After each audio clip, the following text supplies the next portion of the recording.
Alright. Let's continue our Alone in the Dark playthrough. We're on day 4. And also chapter 4. Close to the end of chapter 4, I believe. So, yeah. It'll be fun. I'm actually curious about how the game will end. At least with him. I mean, like I said, I think it is not much difference between Emily and Edward. It's like the normal ending. So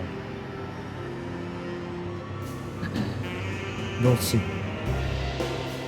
We're getting close to the end though, I know that. So let me check time played. 12:24. Let me check my saves.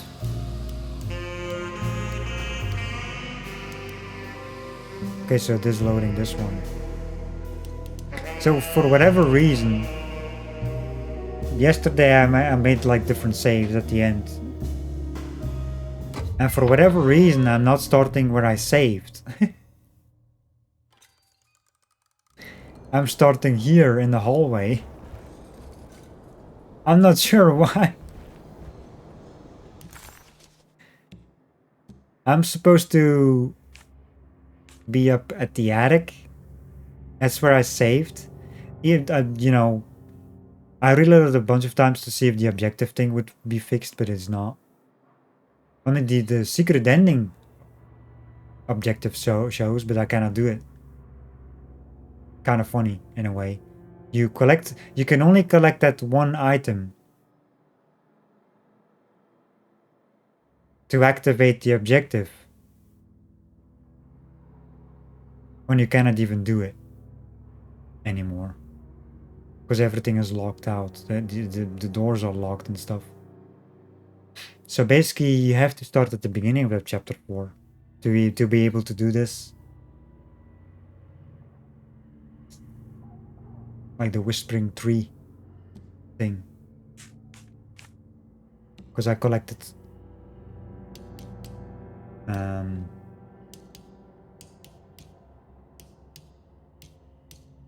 yeah, I collected all of this. See, it says secret objective. That's basically like an ending. Everything where it shows secret objective on these is an ending. There's 3 of them, like this one here, and this one, and then the one here. So there's one is with Edward, and I know probably one is with Emily.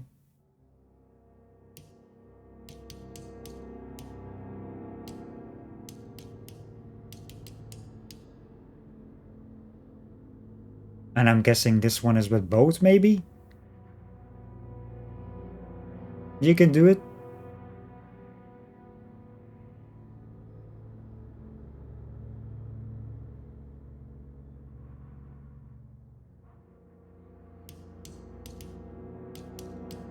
Or one of them.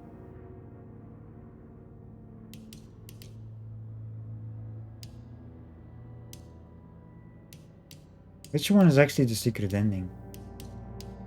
One.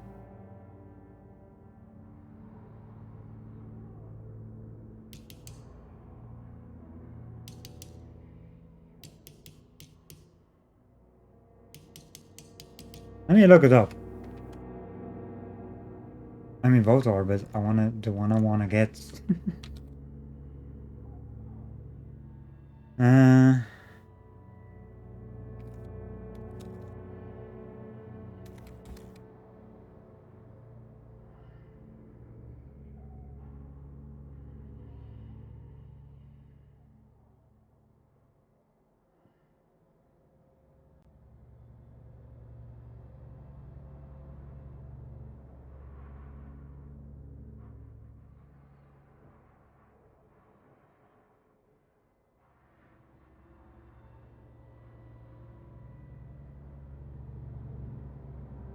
All the world's a stage.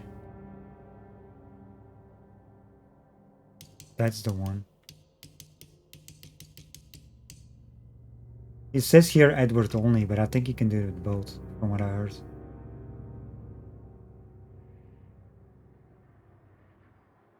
Yeah, that's the one.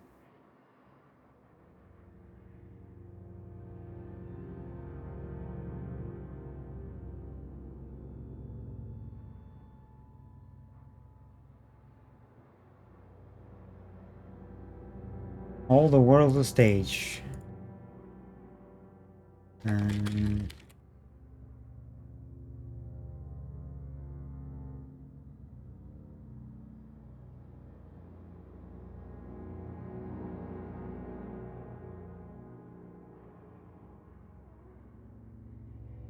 can I?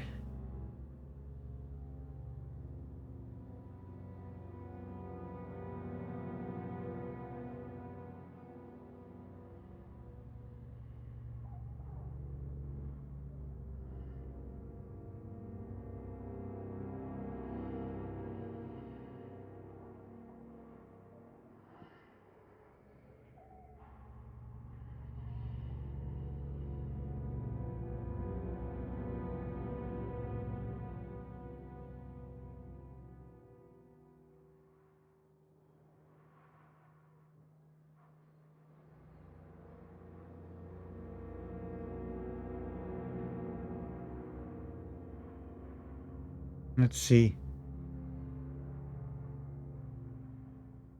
The Curious Napkin, we got that one.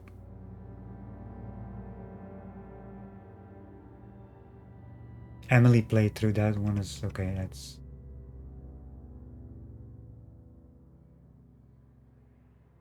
So we need to collect one item with Emily to trigger that. That's yeah. So you are able to do. If I started with Emily first, I probably was able to do the Edward ending.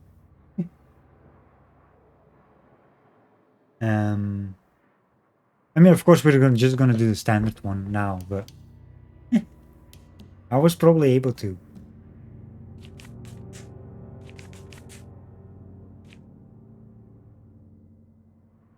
You know, there's like a door, like a whole area at the bottom there. I guess we have to find a key. There's a locked door. There's like lots of. This is all blocked. We have to open.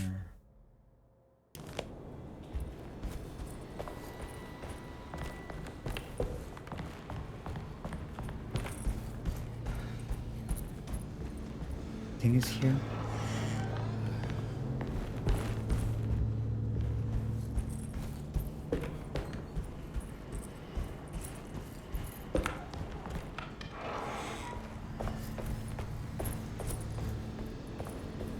Yeah, somehow I started in the stairwell area. A hall. I don't know why.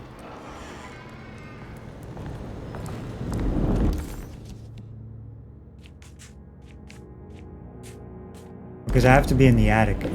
I looked up the objective actually. You have to basically like here this item here, Jeremy's Darkness. You have to find more pieces. That's the objective. And the original, like the objective that would have shown was to get to the infirmary. It says and check out like I mean I figured out what it was because I read the text and stuff. So I could already figure out what it was, what I was supposed to do. But it would be nice to actually have things showing. Not sure why it's not showing, but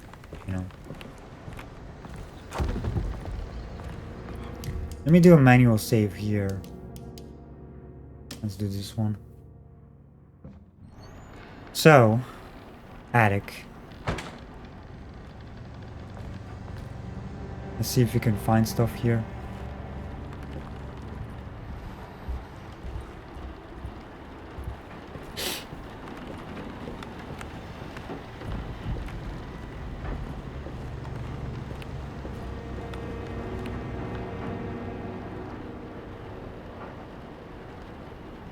Oh, is that this one here? Unlocks a hidden memory in the attic. Yeah, you need to play with the two characters to unlock this. I missed like the bottom right one. I missed. You can get that with both. But I know what it is. The top one you have to get with Emily. I looked it up as well. Which character you can pick it up, like the item. Yeah, this is the one, probably because There's an interactable, but I cannot use it. It's probably the hidden memory.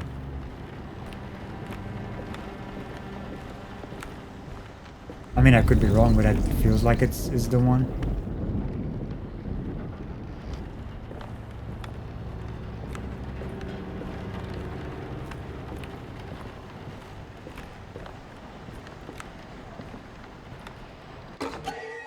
Tessellated shard. Prisoner of ice.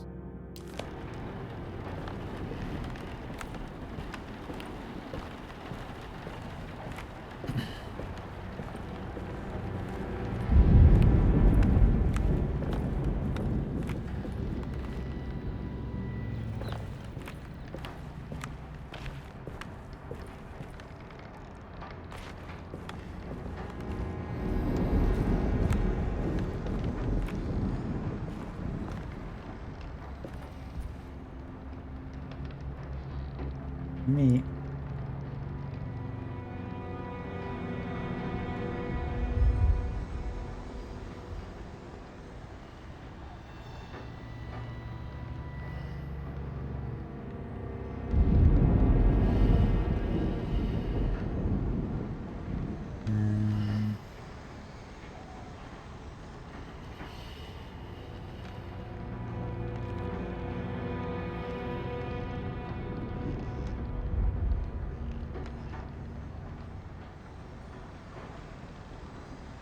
Okay.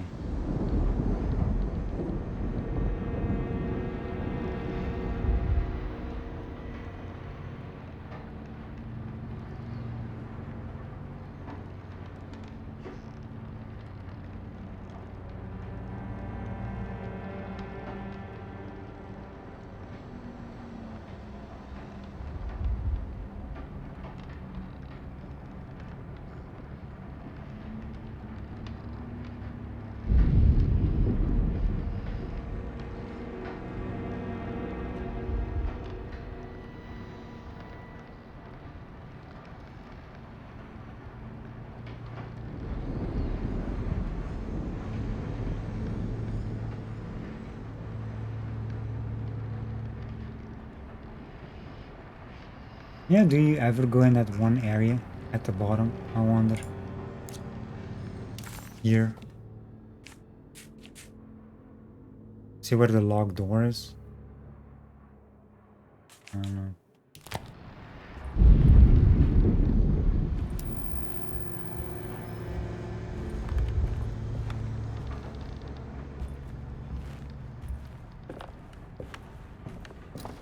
What is that?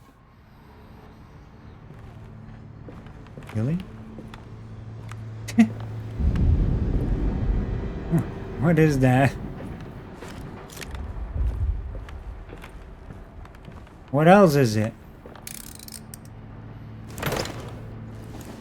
A box. Jeremy's darkness.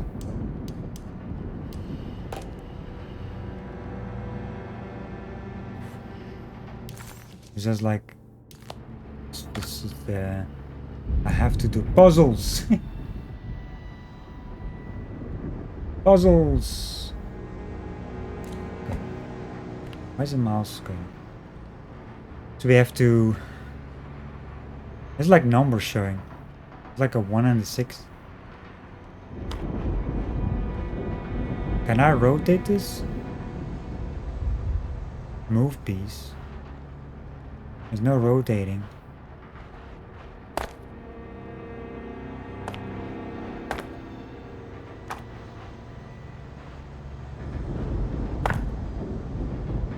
This feels fine. There we go.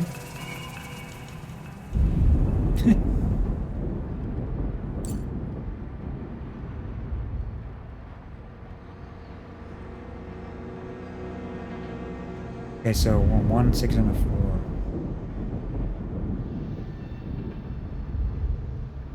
Not sure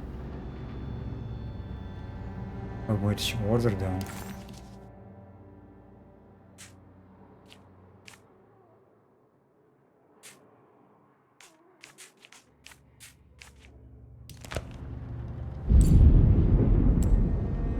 So the 4 is...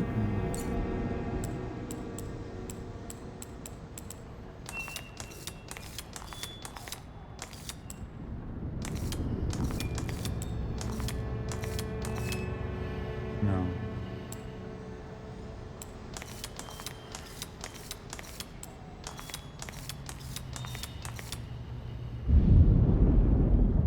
Nine, maybe?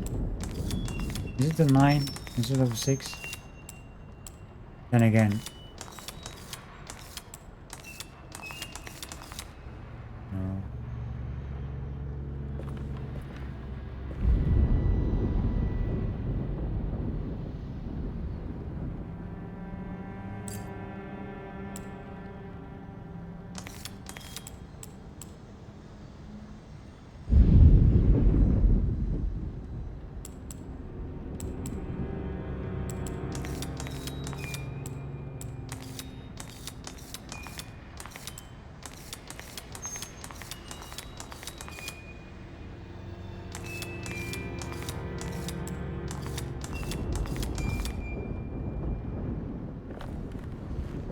Not sure how you... Usually there's like a hint to size and stuff.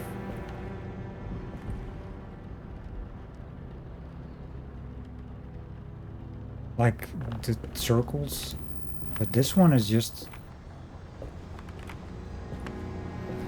Also the shadows, but... I don't think there's a hint anywhere. How I can tell...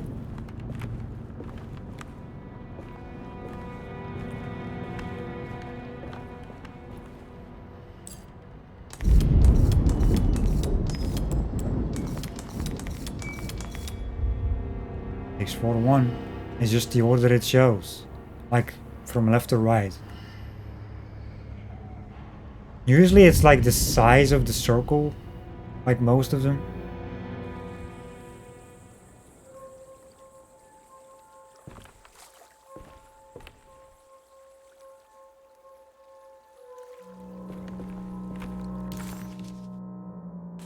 Okay, attic. Done. Anything else changed?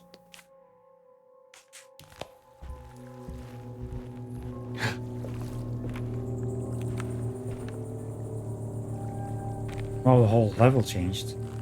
No, is this? This is where Jeremy's hiding, right? Hello? Is anyone there? Jeremy? I need help! Wait! Can you hear me? I'm stuck in the mud and the fire is taking Jeremy. me. Where are you? The motor is dead. I can't do anything more. Hang on, Jeremy. I'll figure something out. I'll get the boat running.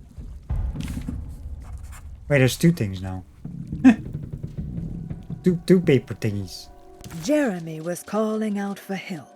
Conby entered some new mucky dreamland of Jeremy's, a long abandoned steamboat aground in the bayou.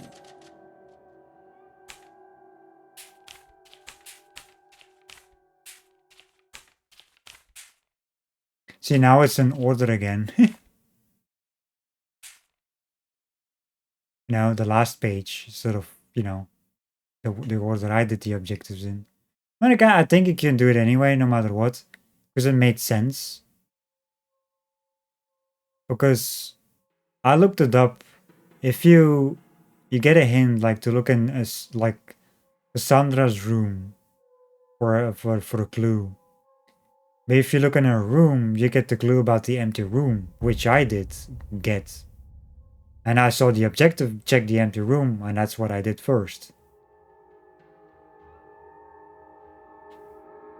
Instead of doing the other thing. I think what the game wants you to do is the other order, I guess. According to these pages here.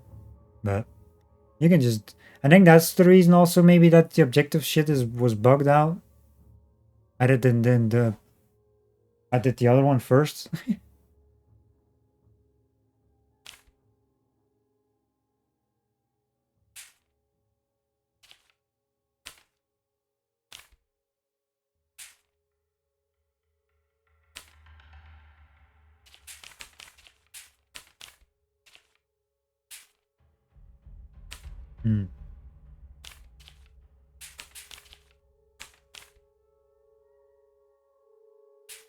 Jeremy was calling out for help, but Comby couldn't figure out where the voice was coming from.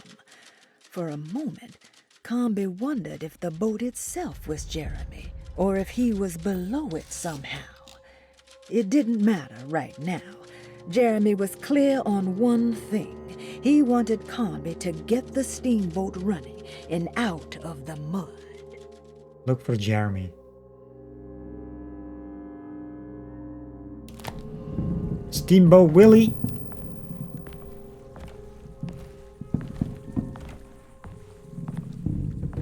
So, do I have a map? No.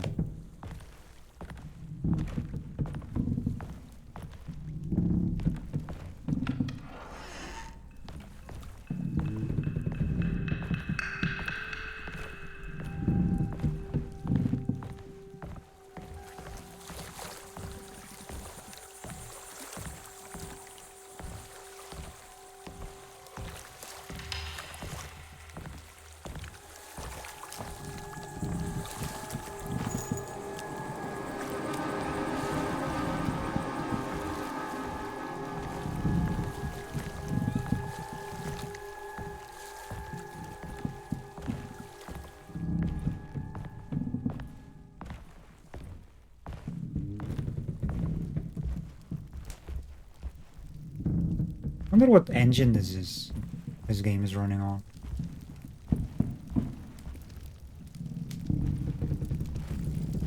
This does look beautiful.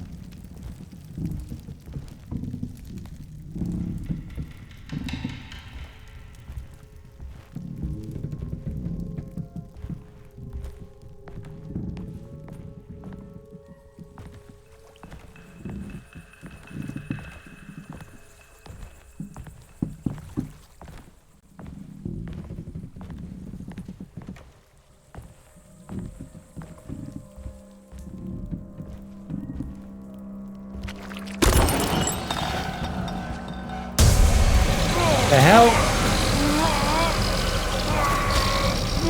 The fuck are you?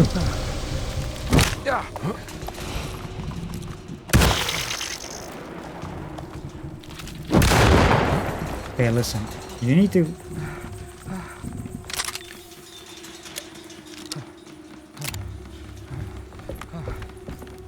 The hell was that? Oh, hi.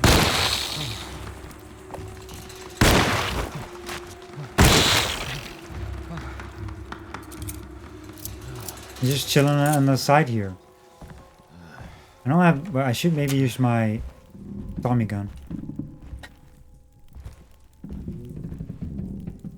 There was an intractable here that broke. Was that a healing item? God dang it.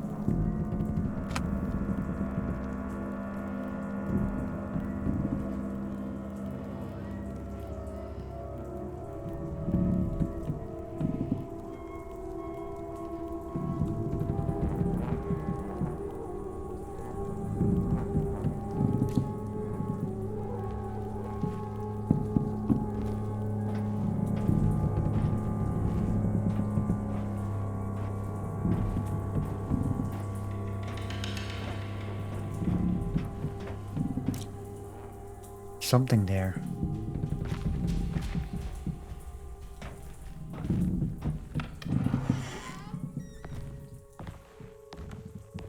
Gotta go around. There's still bullets?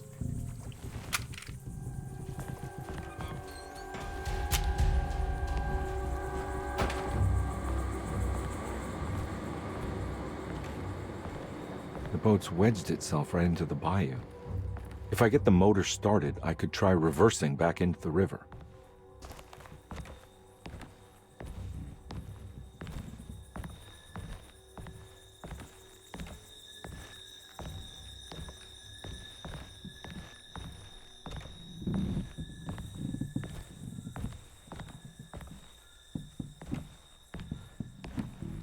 There's a stairs down and up.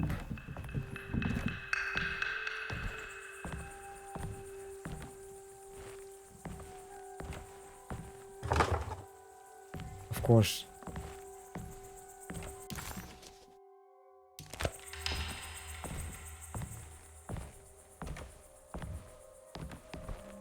Now question is,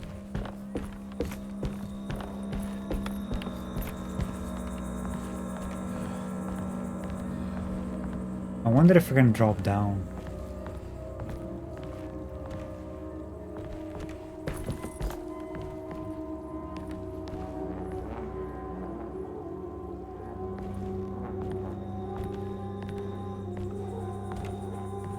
That collectible thing.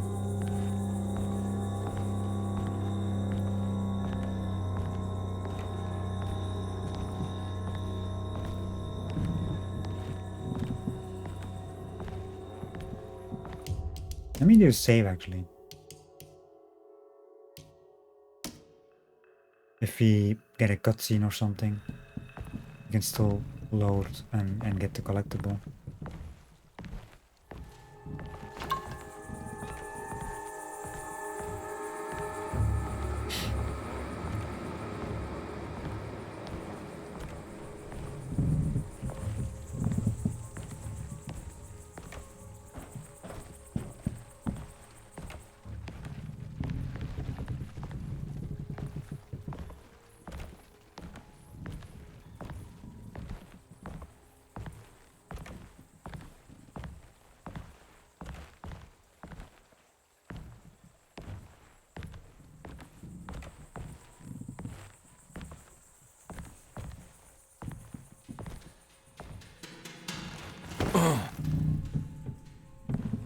Found it.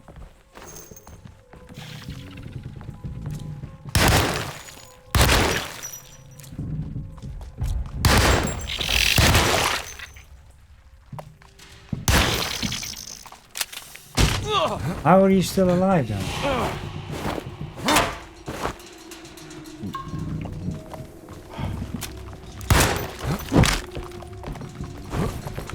Sakes.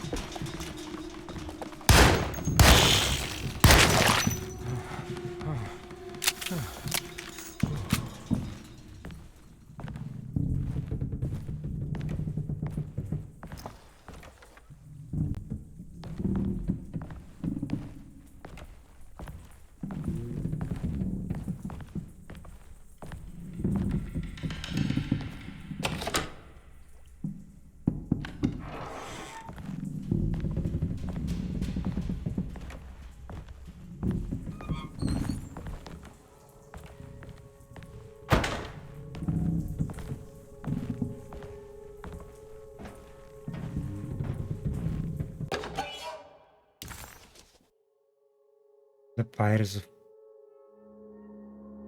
Let me see. The artist spent a lot of time boating on the vast Lake Pontchartrain. Poetry, painting, photography, everything seemed to become better by the shimmering water and the opalescent sky. One night, as the sailors returned to their settle, they found a masquerade ball taking place. It must have been Perosi and Nora who invited their friends from the theater. The sailors quickly fashioned masks out of plaster of Paris and joined the festivities. They enjoyed themselves for hours before realizing time was not passing. Nor could they find their friends. As they began to worry, they demanded that the guests unmasked. But they could not, because they were not wearing any masks.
So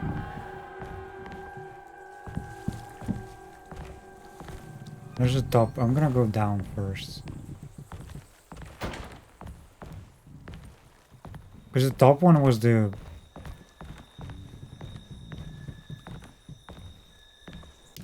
objective release the steamboat from the bayou. I don't know if that's I have to be on the top for that, but very difficult to know.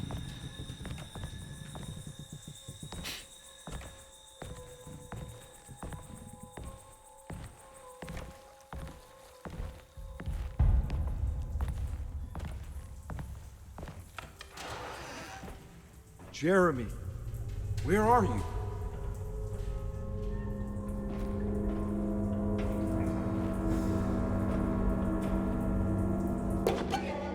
Broken compass. There are many ways to cross a threshold. The easiest one is being invited. A door swung open, leading you inside. Another is sleep, hypnosis, or even sudden fright. There are those who fold spaces that challenge Mobius, or jump through angles that defy Euclid. If you learn to properly use your talisman, you could go anywhere. You wouldn't even need to rely on the fluttering wings of the shrieking Biakis. There are missing 4 sets. And 3 of them are secret objectives, I think. Actually, no, 2 of them, because I've completed one. 2 of them secret objective. Forbidden knowledge. And then a hidden memory.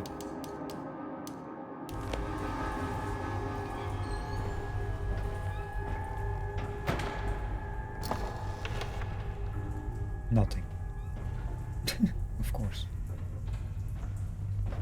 Okay, so we cannot do anything here. By the looks of it, because this is blocked. So I'm guessing we have to go to the top.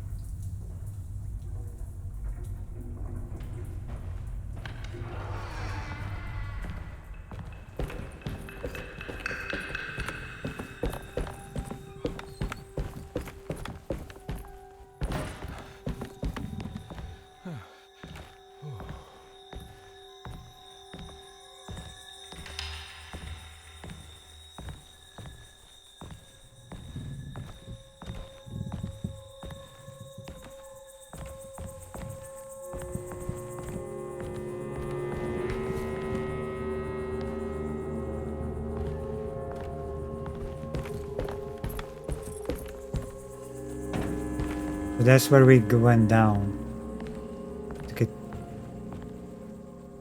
to the kitchen. It's uninteractable there.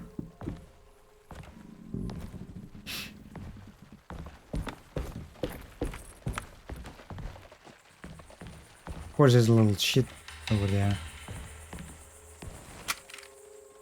Not many bullets.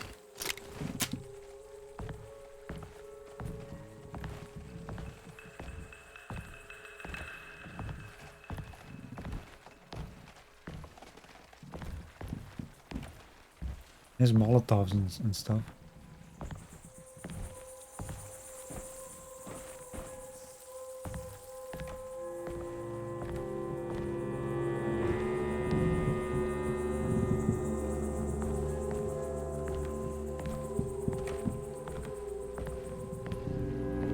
So we can drop down there, but I'm not sure where it goes.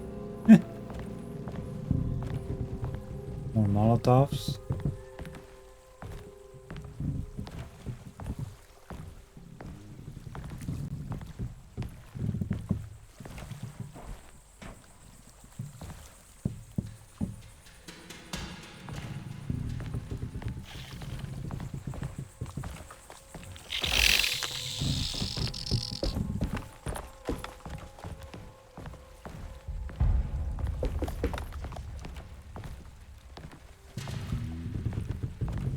Where the hell is it?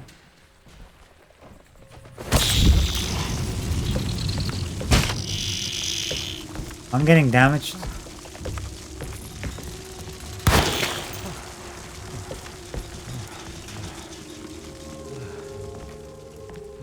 A little toasty.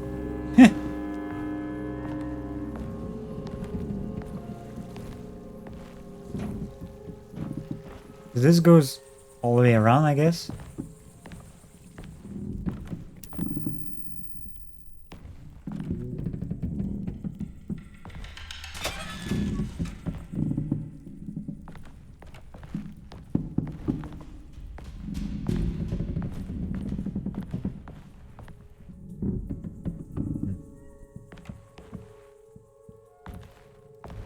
All that for an empty box. God dang it.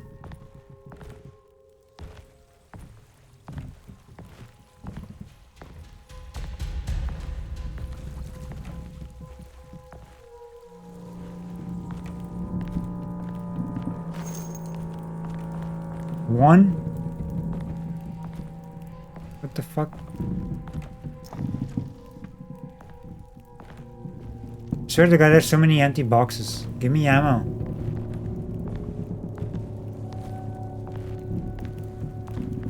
Molotov.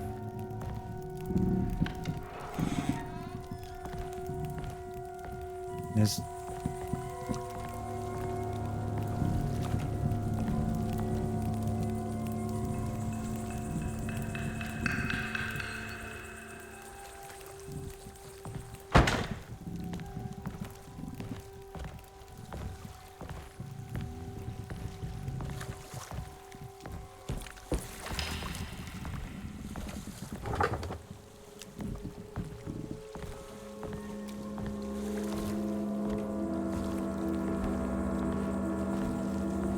So you cannot go down there. I think this is the door I went in. Yeah.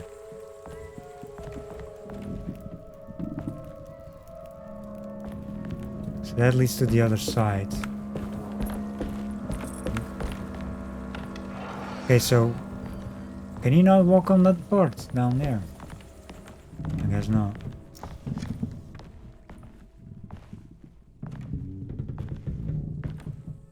Melee weapon? Do I have one? Yeah, I do.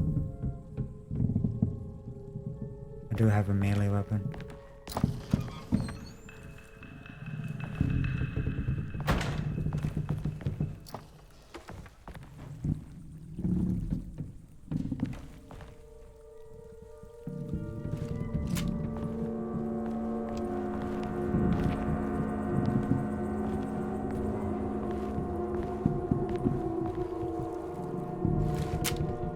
I didn't even pick it up.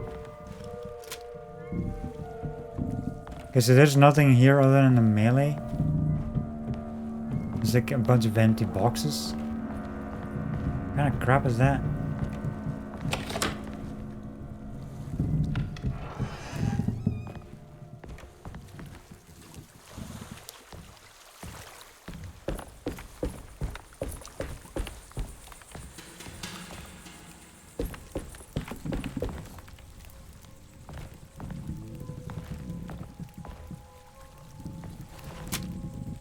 Of course. I shouldn't have clicked it because the damn things are bugged. God dang it.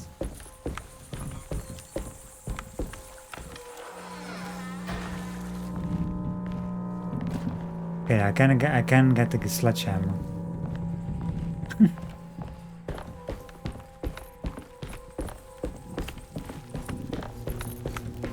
I don't know what the fuck that is with because you drop it on the floor and you cannot pick it back up again somehow.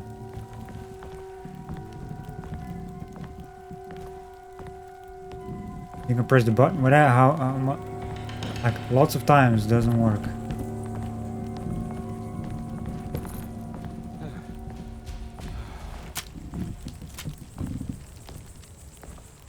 Looks pretty weak. I just need something to break it.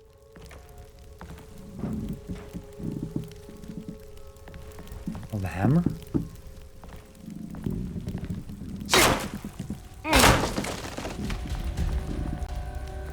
So wait a minute, what was that boat?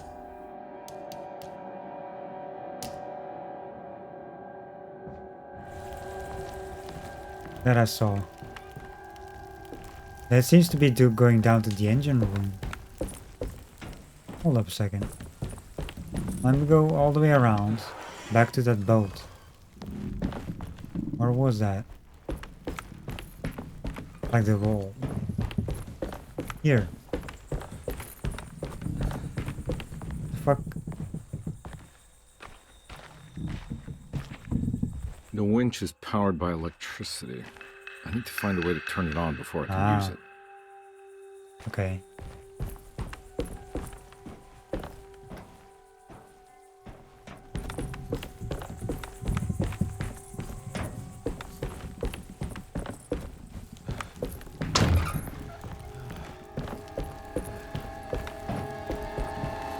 We need to get back up, I guess.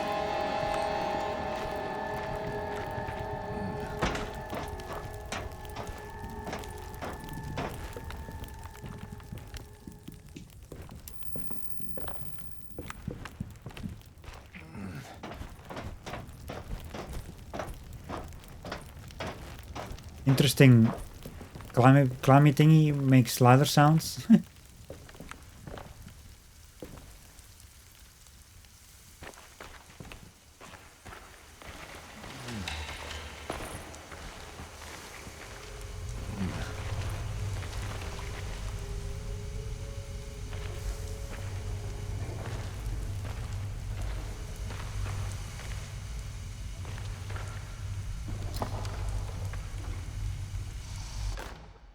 Empty gas can.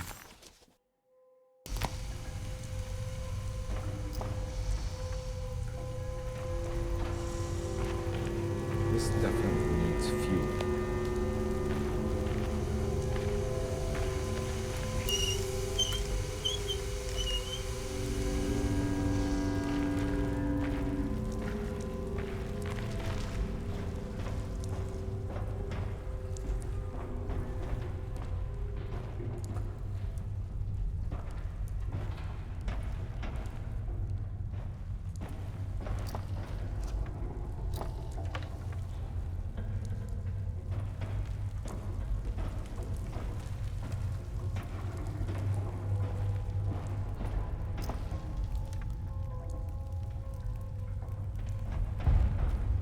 There's so many things you can open, but there's never anything in there.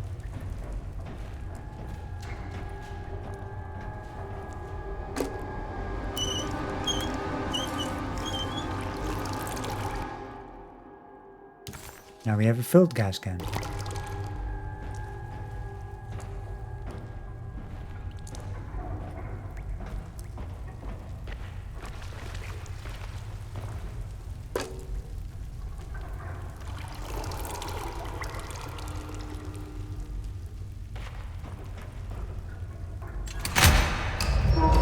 Yay!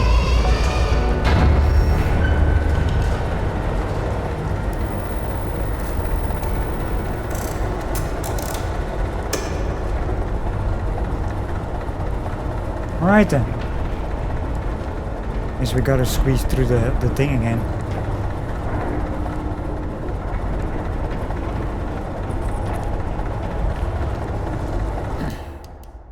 There's no saving, so there's gonna be shenanigans happening for sure.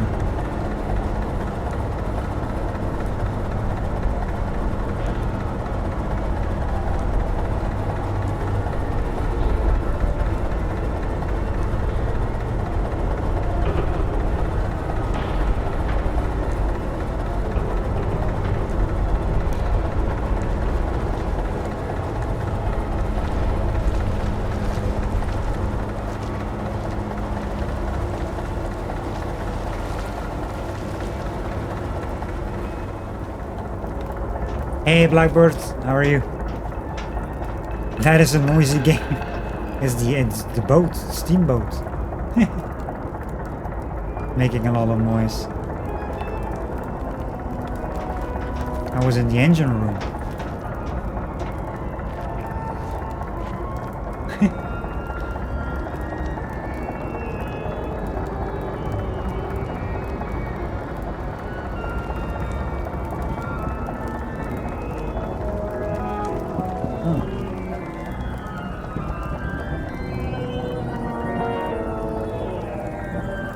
Yeah, because, you know, that looked very normal. Oh, shit.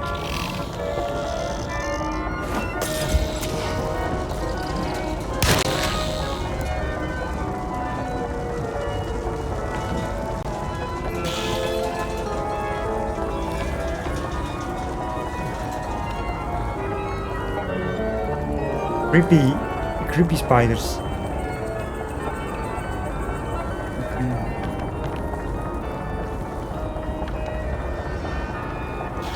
Oh, fucking hell.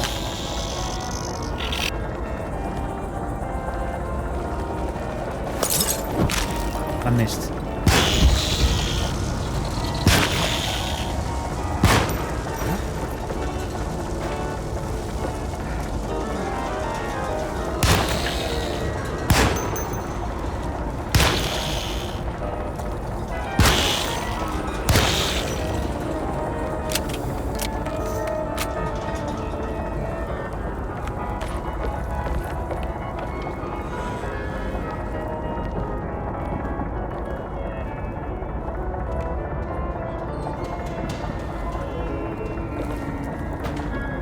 I need more Molotovs. Can I smash it?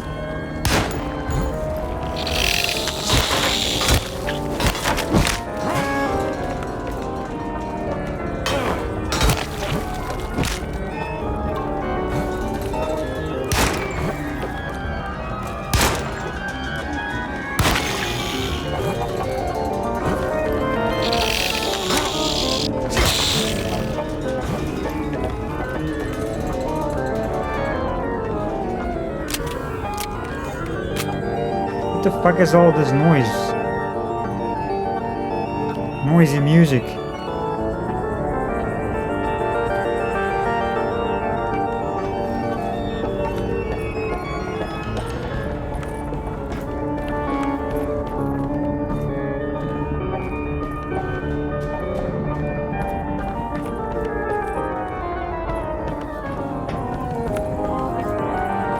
You scared of spiders?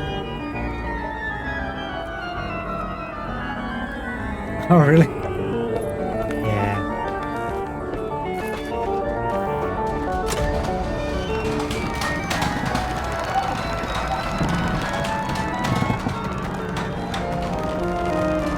Oh, for fuck's sakes.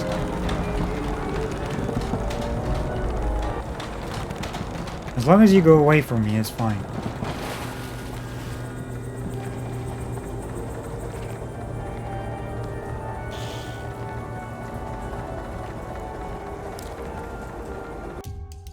Cannot save.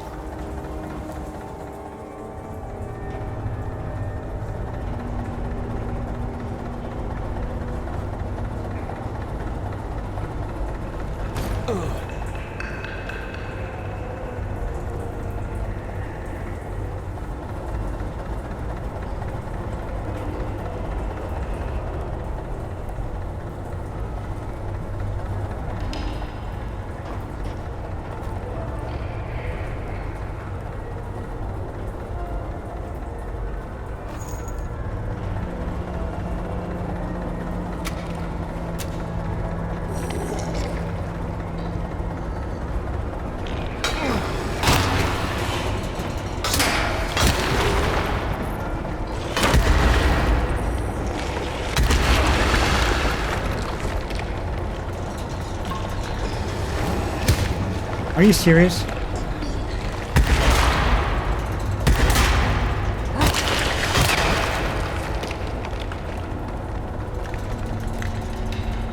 That thing still hit me. I need a new melee weapon soon. It's about to break.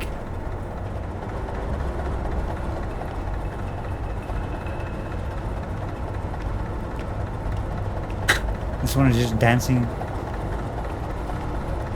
Dancing in death.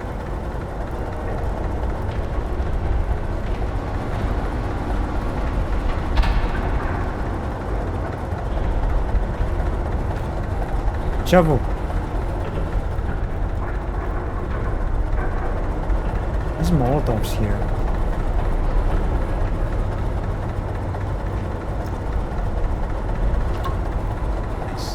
Oh, +2. I got 2 healing items.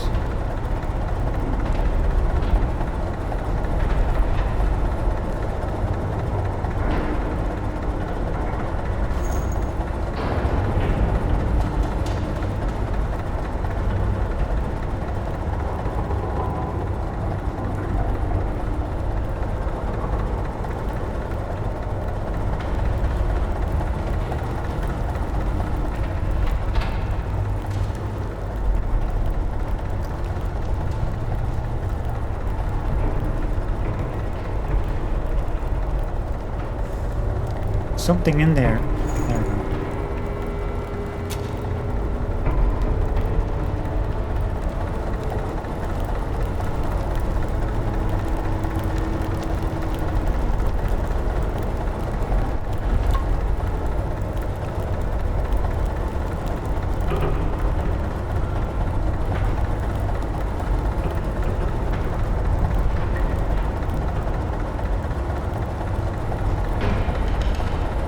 Molotovs all over the place, and ammo and healing. Gee, I wonder what's gonna happen.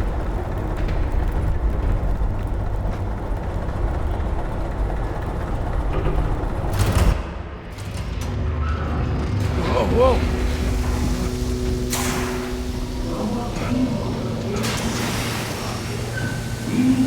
I'll try. Are you ready to tell me what happened in the attic?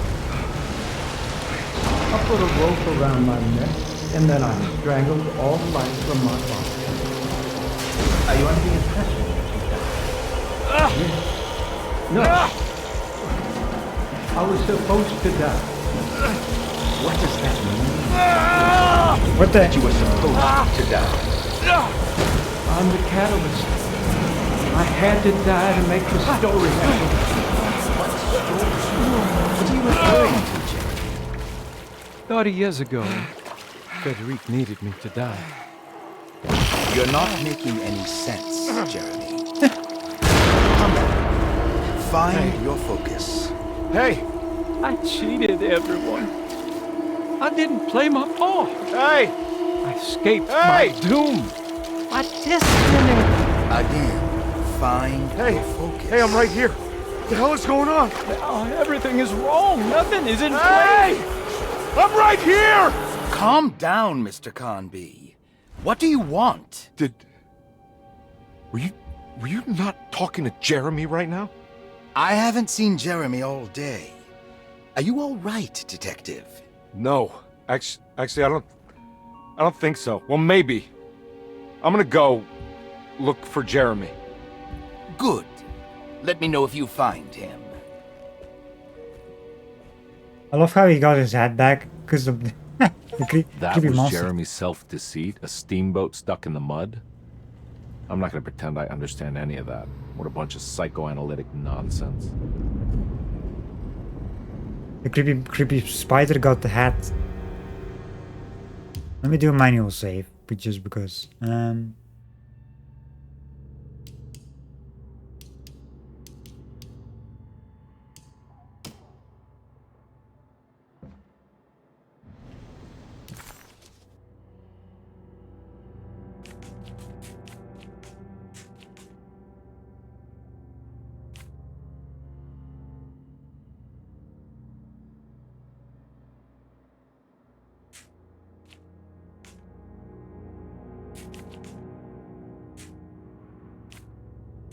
So there's like one room there.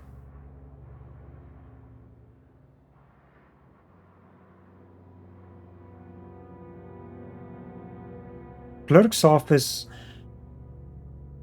I hate that it's. I've watched a playthrough, another playthrough, and that on that, but just that part with the safe in the office, and I'm not the only one having that that area being bugged out when you open the safe. That because that puzzle piece is actually the safe.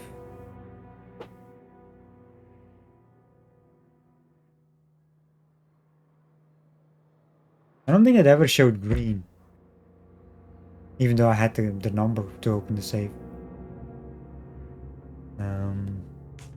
Yeah.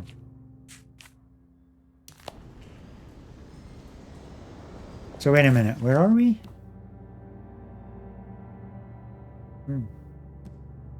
Oh, we don't have an objective anymore. Oh, never mind. Pay Dr. Gray a visit.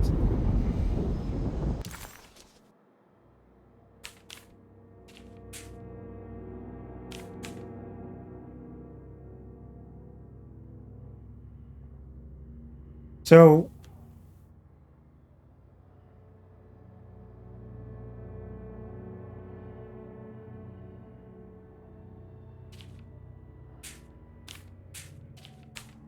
It wasn't clear to Detective Conby that he had actually accomplished anything, but he had the distinct feeling that he was making progress. The steamboat must have been what the self-deceit was referring to, and clearly the business with Grace was psychological trauma. Out of the 3 steps on the Dark Man's contract, only one thing seemed to remain: temper-manic behavior. Conby was getting sick of guessing. It was time to pay Dr. Gray a visit in his apartment. The steamboat was a hideaway that Jeremy had built over the last few days. Having seen his memories extracted and expanded into physical realms by the Dark Man, his unconscious mind had decided to take the chance that Jeremy could manifest a world in secret. A world that wasn't sanctioned by the Dark Man. Deploying his own self-deceit as a gambit against his Dark Master. still confused in the order of these notes. Like this is like in the middle of these notes, like there's 15 and I'm like paid on note 6. How does it even make sense? Why is it on 6?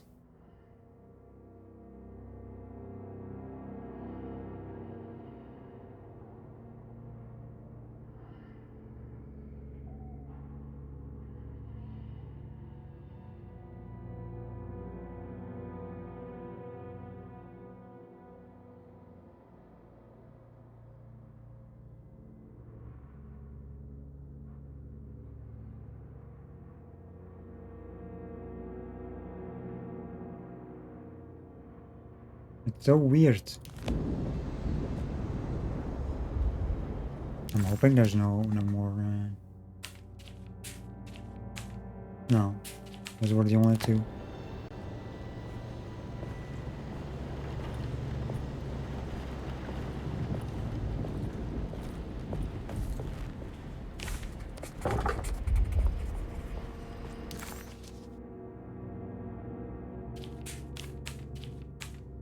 It wasn't clear to Detective Conby that he had actually accomplished anything, but he had the distinct feeling that he was making progress. Can we just The steamboat must have been what the self-deceit was referring to, read this? and clearly the business with Grace was psychological trauma.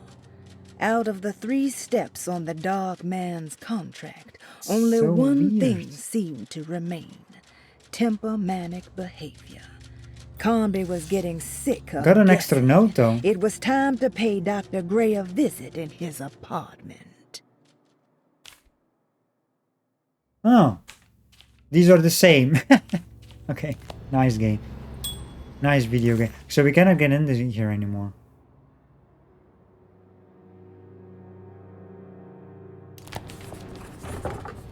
Are you fucking serious right now? It wasn't clear. We have 3 notes now.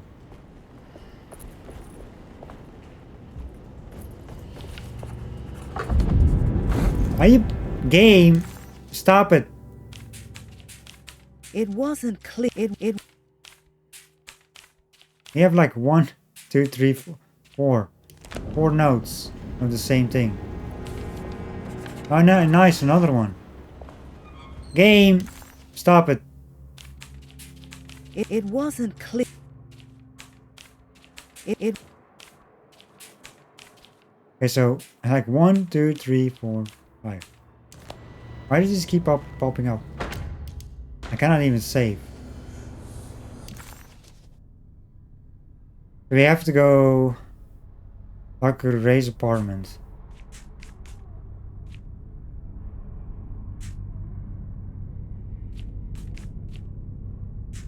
Up the stairs.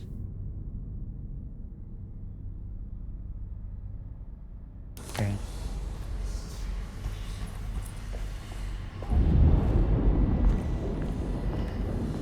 You gotta love bugs like that. They just keep popping up. I think it's because of the door I interacted with. Or close. I did not even interact, it's just close to it.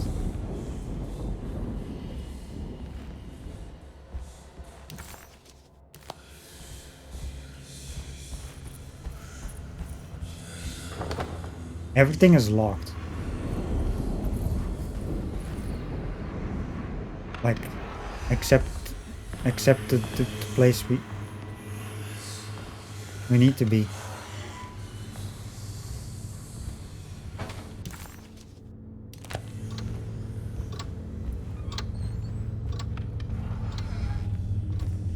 Nice. Automatic doors.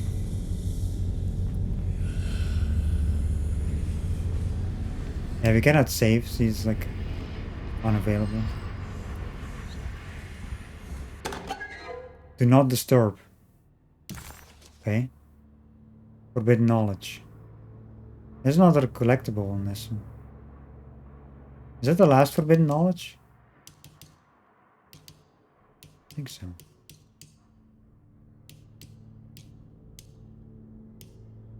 Yep, that's the last one. Detective, am I glad to see you. Lock the door, will you? I don't think Dr. Gray would appreciate us snooping around. What's going on here? This feels so strange.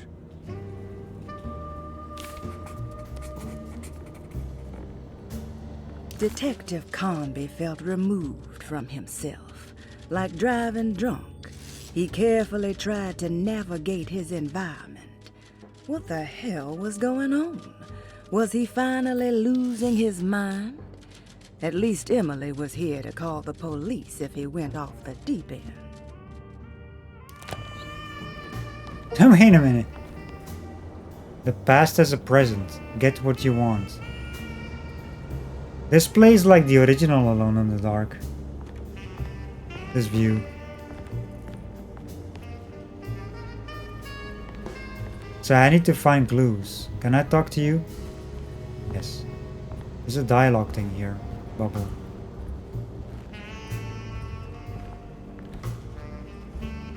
Okay, listen. Have you found anything? What? Yeah, I've seen some things. Okay. Let me know if there is anything you want to talk about.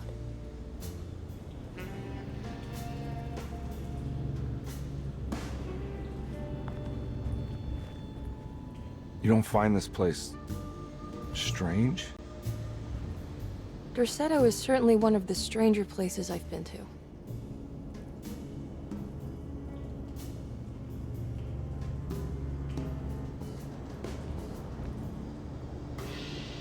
This room feels too real.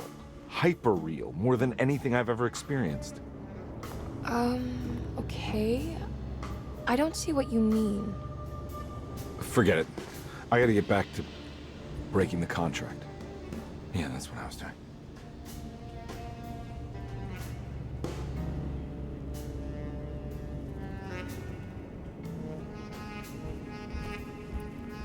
These are the...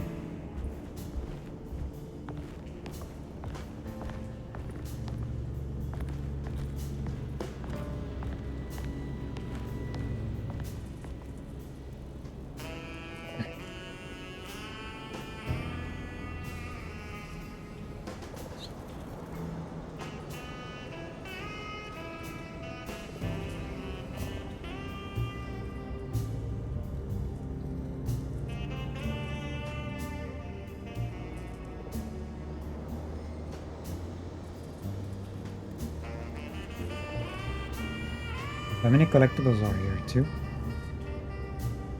Yep. In this one room.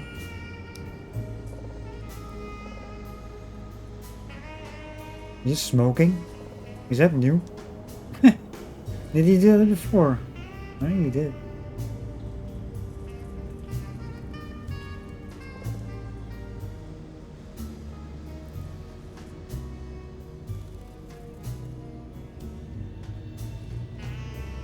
Like, taking a smoke? Why can I not, like, move? Okay, there we go. I was like wondering, why can I not move? Let me do a save, actually.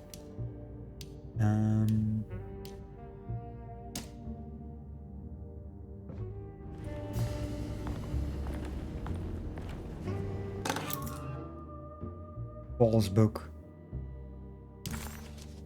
It's a hollow book.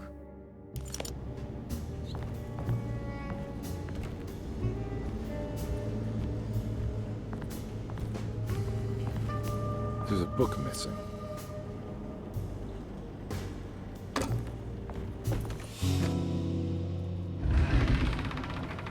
What did you do?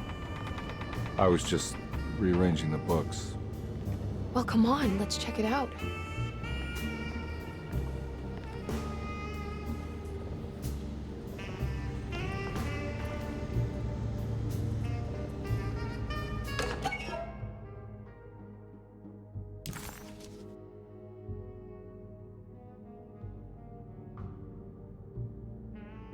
Hey.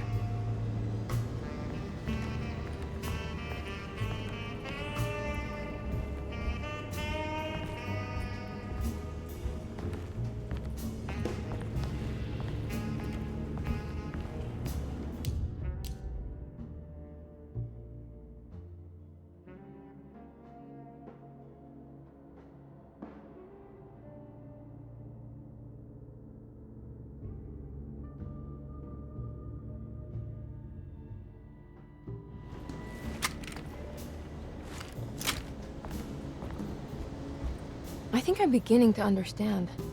Dr. Gray is dealing with some kind of mass delusion.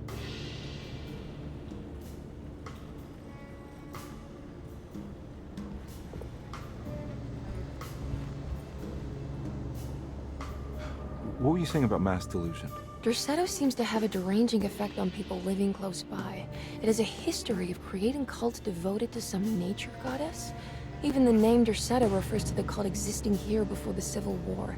Derceto was the name of an ancient fertility goddess worshipped in Syria.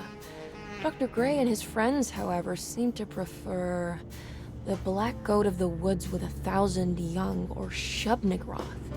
And that name can only have come from my uncle's twisted mind.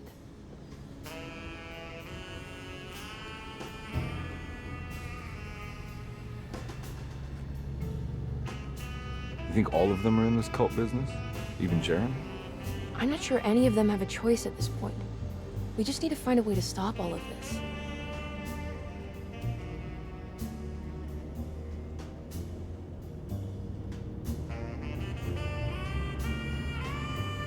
I've been so busy trying to free your uncle from the promise he made to the Dark Man. I guess I kind of just let everything else go. Don't worry, Detective. I feel like we're close. I'm sure Jeremy will turn up. If he is part of the cult, he wouldn't want to miss the Feast of St. John. I just need enough information to make him see the truth. I hope you're right, but I doubt he'll show up. Not as long as the Dark Man's got him hiding. You know, always enjoyed this music in this game. Just when you're doing like certain areas, when you have this music, it's very chill. Guess we're done with conversation. Wait, what is?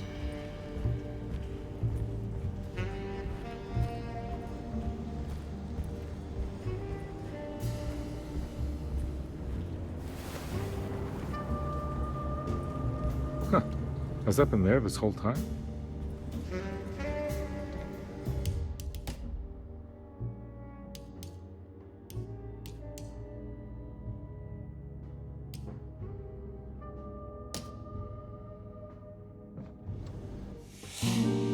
Furniture key.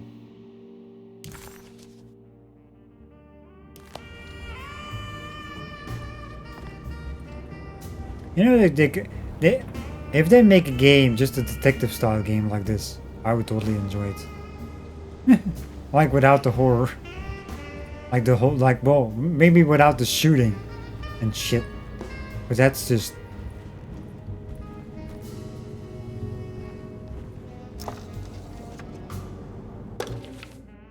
First meeting, transcript. Good to finally meet you, Mr. Hartwood. I'm here on the behalf of your brother Philip. You were expecting me, weren't you? Yes, you're from the Citadel, no?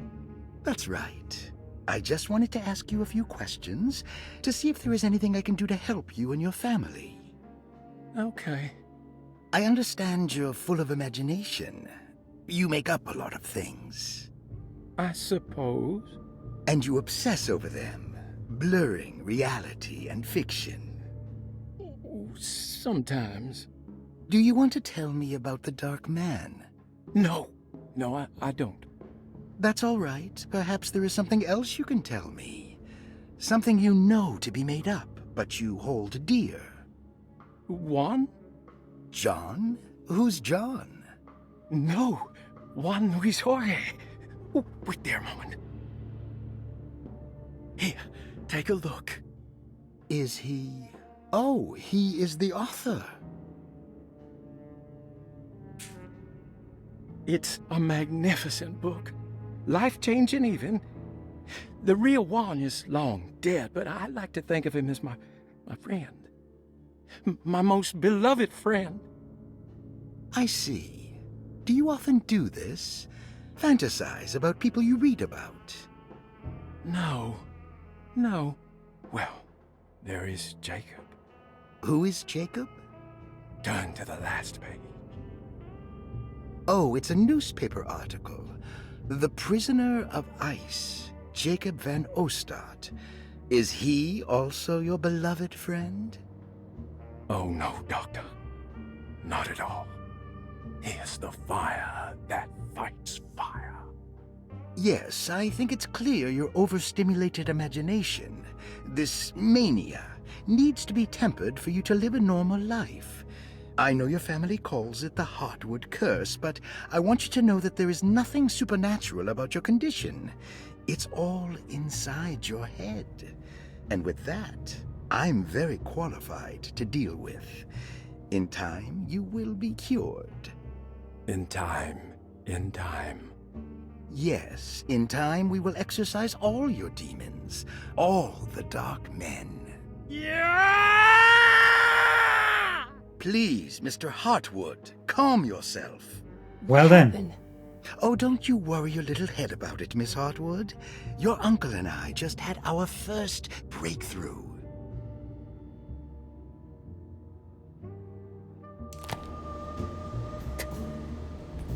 Okay then. This is very interesting, like this different viewpoint. That mark on the floor looks like talisman positions, but from which direction should I look at it?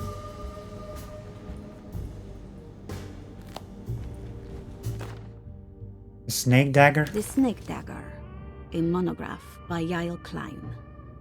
In Ludwig Prin's book on pagan rituals called The Mystery of the Grave, as translated by Nicholas Vachy, there are several references to a sacrificial dagger called the Snake Dagger. It has long been thought of as a poor translation of the original text, that it would be more appropriate with worm dagger from the Latin vermis cultrum. This seems natural following the recent consensus that the original title of Prin's book, De Vermis Mysteris, should literally translate to the mystery of the worm. However, this would take away from Vachy's great effort at translating the underlying meaning of the words and revealing several cultural beliefs. While Prin certainly was... Oh no, oh god dang it. I don't want to click out. Where was it? The Snake Dagger, Oh, a we'll repeat that, I monograph guess. by Yael Klein. In Ludwig Prin's book on pagan rituals called The Mystery of the Grave, as translated by Nicholas Vachy, There are several references to a sacrificial dagger called the snake dagger. It has long been thought of as a poor translation of the original text, that it would be more appropriate with worm dagger from the Latin vermis cultrum.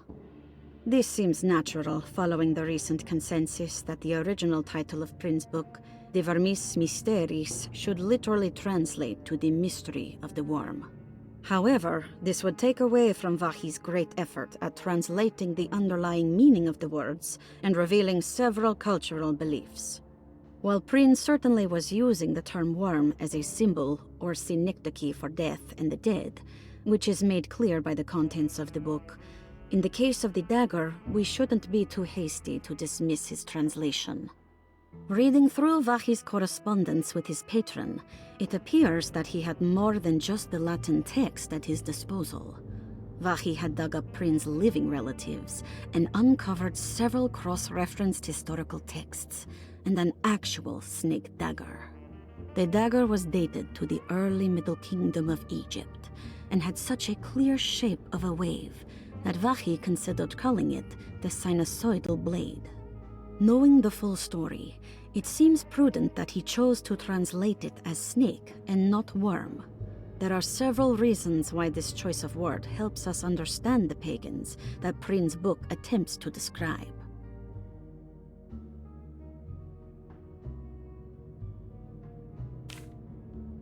The symbolic value of the shape becomes more apparent when reading about the use for the dagger. In the passage of possession and exorcism, we find the snake dagger poisons the poisoner within the victim and is therefore pacified. Where the literal text would tell us that the worm dagger trumps the demon possessing the victim, it tells us nothing of their reasoning, only that somehow this dagger wins against the demon, like it had the better hand in poker. Vahi's translation allows us to follow the underlying logic to the ritual magic that is being performed. Poison the poisoner sounds like fighting fire with fire. That to hurt the demon possessing its victim, the priests would have to fight back with a power that is known to the evil they are fighting. The snake dagger is therefore not only a good way to describe its form, but it also helps us understand how it could be thought of as a useful tool for exorcism. Finally, it also helps us understand their relationship to lunacy, that it was thought of as something poisoning the mind rather than controlling it. What is also interesting to note is that the possessed are always considered poisoned in their head and not their heart. The snake dagger always went to the eye of the possessed, leaving them partially blind, if they had the good luck to survive.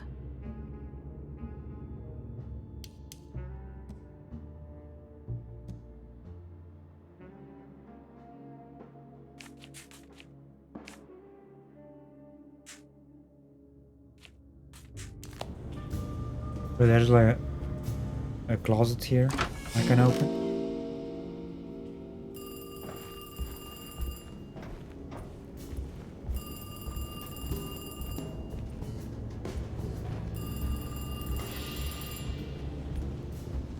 What's in the closet?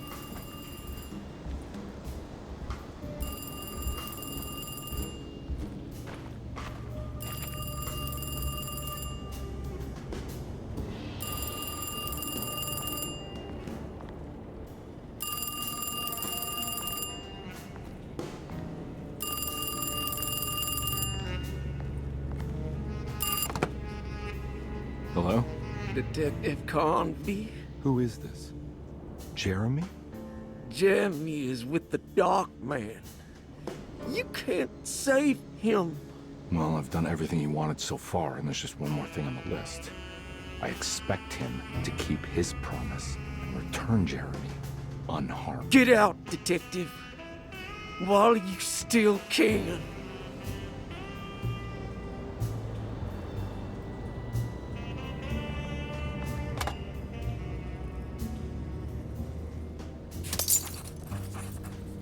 The hell? Detective Conby wanted nothing more than to make sense of it all. But clearly, that was not in the cards right now.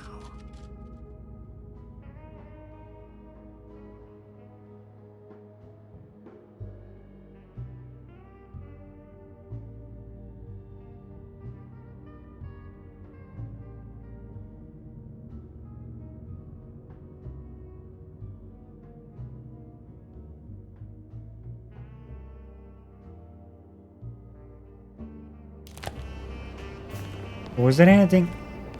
Let's investigate the broken.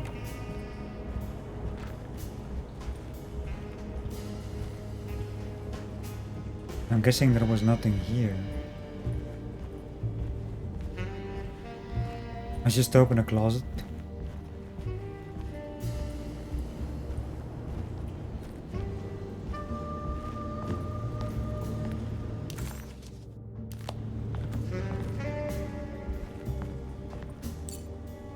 Hmm.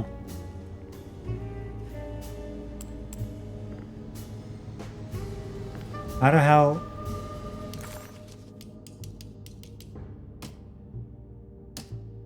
Am I supposed to know?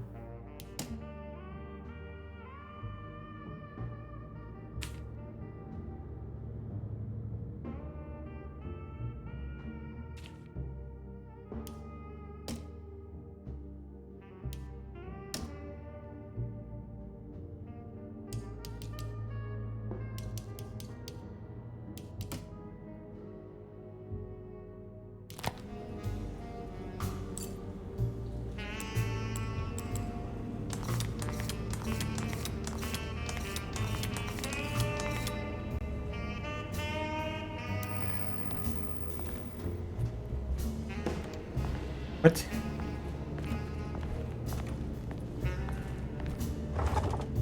How am I supposed to know the numbers?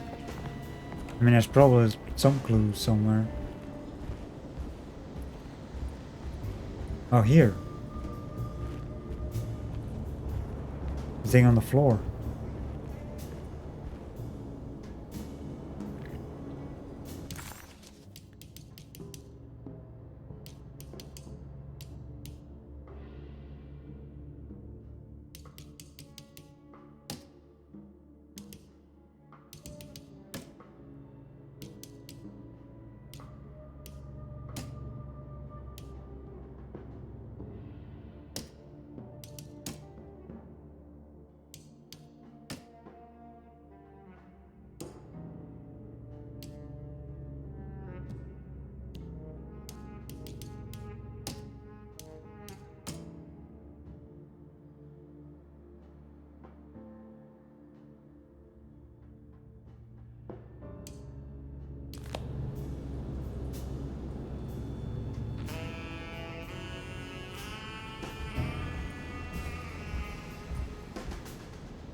Kind of confused.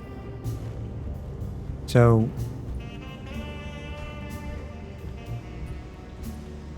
this is the clue, most likely, but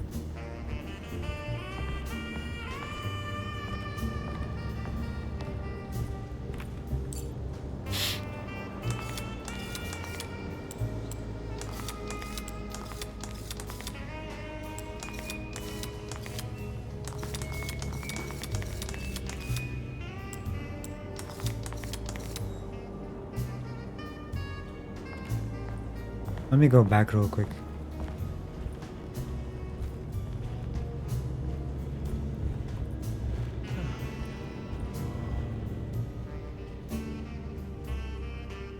Not sure what direction this is gonna be though.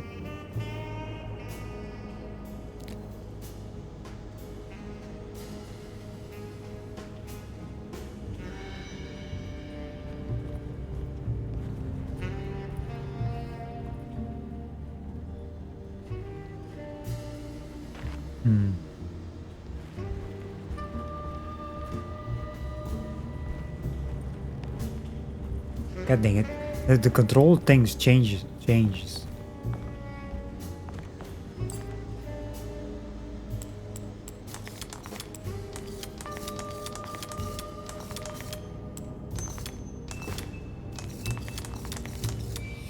There we go.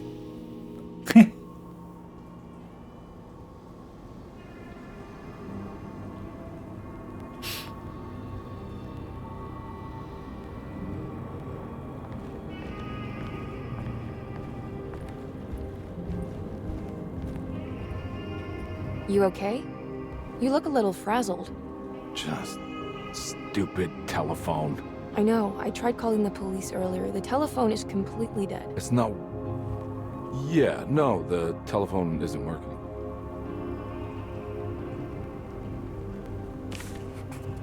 Detective Comby was worried Emily could tell, that she could see the madness written on his face. But what if he was the only one seeing the truth? Could that still be the case? If only he could find evidence that would make her understand that he had seen beyond the veil, or at least something that would show her he was worth the money she was paying him.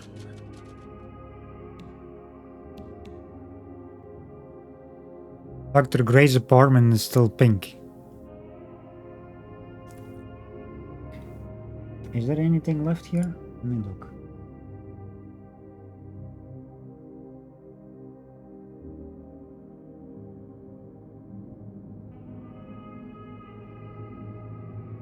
We got the 2 clues. First meeting, trying snake dagger, we got to talk to Emily. Twice actually. Toy talisman we got. At least I think we got it. We should have. Do not disturb we have. Yeah. We got the 2 clues and 2 lanyards.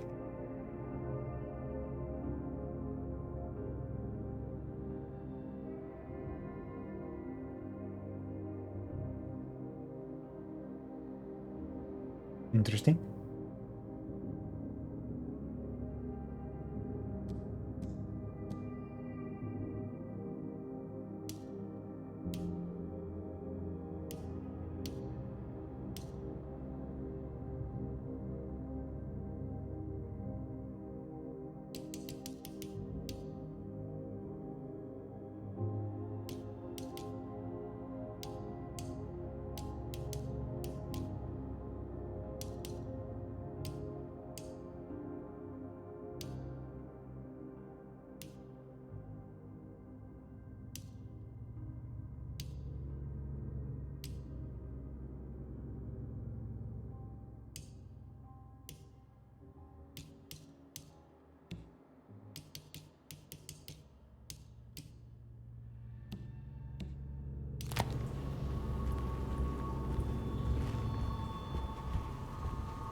Just double checking.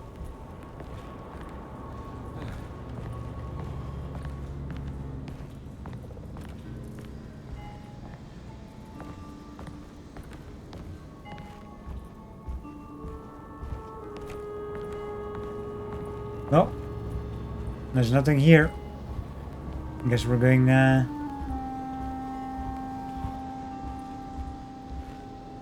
what the fuck, frame Miss rate? Hartwood, I think you're gonna want to see this.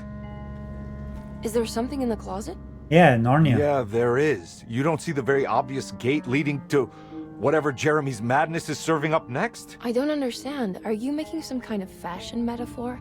I'm sorry, I don't have time for this. Can you just tell me what you're doing? You don't see this. It's fine. It's fine. Catch you later. Are you going inside the closet? Yeah. You got a problem with that? No. Do what you think is right, detective. Sorry, I didn't mean to. Goodbye, Miss Hartwood. I wonder how it looks from her end. He's standing there in the closet or something? Or does it disappear? Disheartened by his failure to make Emily understand what he was doing, Detective Conby actually felt better seeing the frozen hell before him. There was a finality to it. Its clear symbolic opposite to the dark man's desert made him realize this was the end. Soon it would all be over. Oh.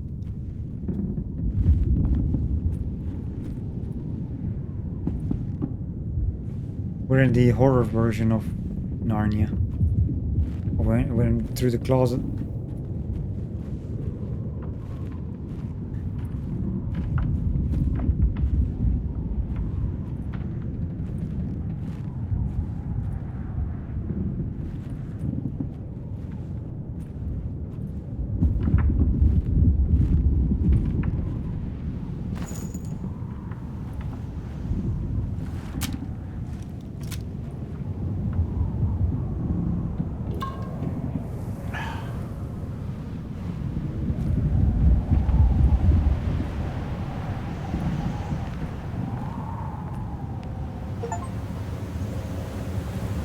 Frenzy, enter hell.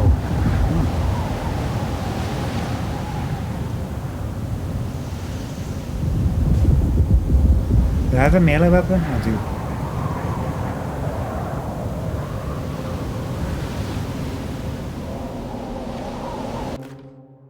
Flare gun.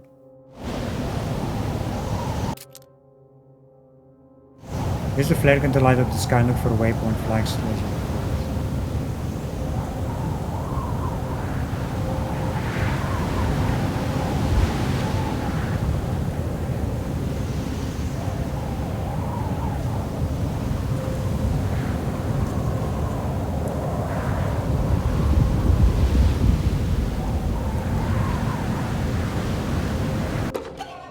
Fellow offering. Prisoner of ice. What can be said about Jacob van Ostad without evoking contempt or apologia? The first piece of information is the obvious. He is not the explorer Jeremy idolized in his youth, but the figment of his imagination. If you want biographical facts, I am not the one to answer such questions. In the case of Jeremy, he is a guardian of imagination, or rather a persona appointed the role of containing a self-sabotaging mania. However useful Jacob once was, his loyalty to Jeremy has slowly been replaced by fanaticism. Like a firekeeper who has for decades been burnt by his own sacred flames, now does what he imagines the fire wants. Jeremy has lost all control over Jacob and suffers greatly because of him, but is admittedly also still invigorated by his labor. In the plainest of words, Jacob keeps Jeremy sick so he can remain Jeremy. I think we have all the forbidden knowledges.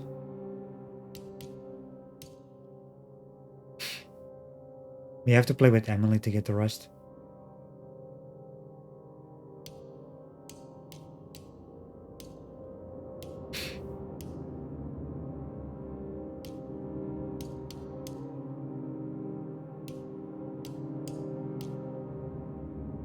How many are we missing? Like 2? Well, one is actually what I missed, but I could pick this up with Edward as well. Let's look at both characters. They're missing like 2 here. It's 4, 5. Yeah, we're missing 5. So basically there's only 4 with Emily alone.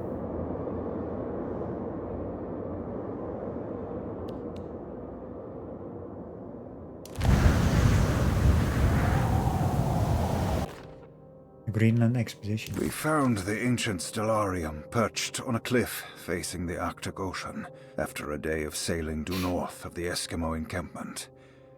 Jacob van Ostad was our most keen member of the expedition. He had been chasing down the source of a peculiar type of crystallized metal present in several sacred items among the natives on the northeast coast of Greenland. The site was a remarkable find for any explorer, and we were all enraptured in our search for enlightenment and meaning.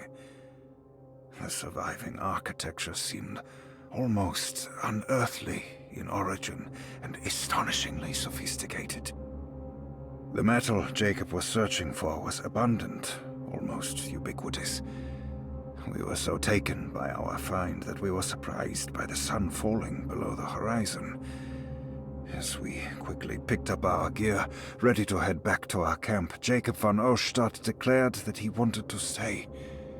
He was adamant. We begged him to reconsider. The night would be getting colder by the hour, and we feared for all our safety. Jacob refused, threatening us with violence if we wouldn't leave him alone. As the snowfall turned heavier, we left him there on his own. The next day, the weather became worse, and we had to spend hours enforcing our shelter as our tents became increasingly useless. The group had written off Jacob, thinking he must be dead. I had an urge to make one final attempt to save him, so I headed out as darkness fell with a handful of flares and headed toward the coast and up the climb towards the Stellarium.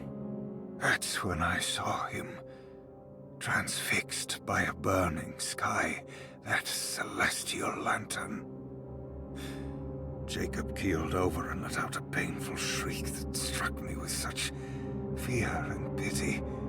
He was crying in agony, for the cold weather had ravaged his flesh. I called out to him, and he turned to face me. His vacant stare held me in place like a needle through a butterfly, and he said, "You must leave now, Ashtan. Go, and never come back." And so I left.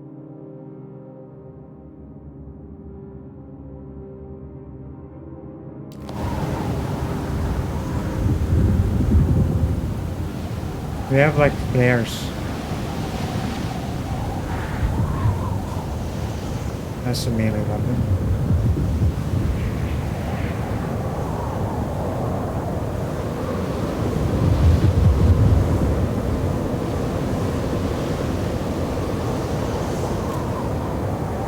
So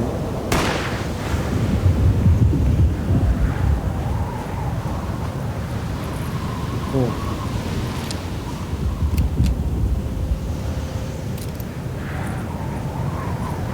Oh.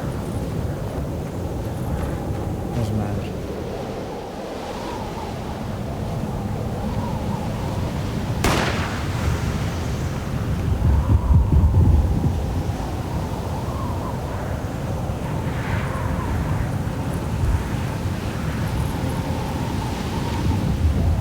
Keep going.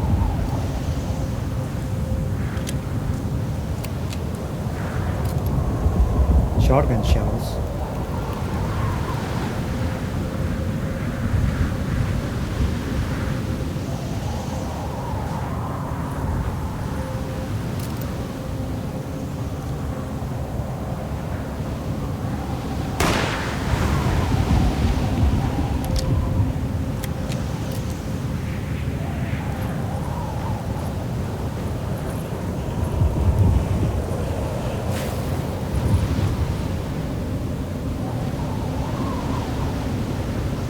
There.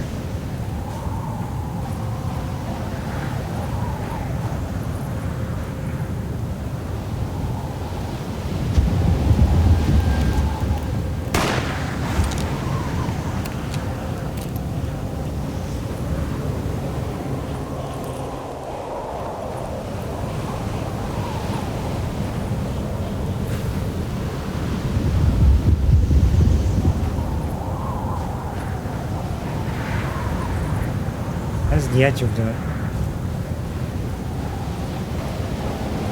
Wat ze zeggen, do you even need flares?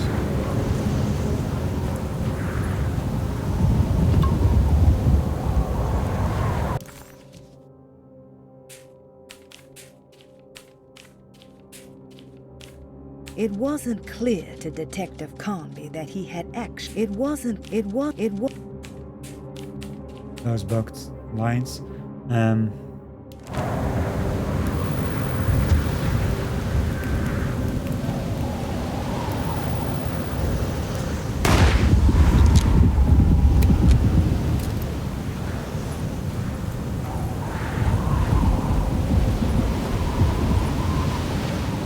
Oh, you can go up.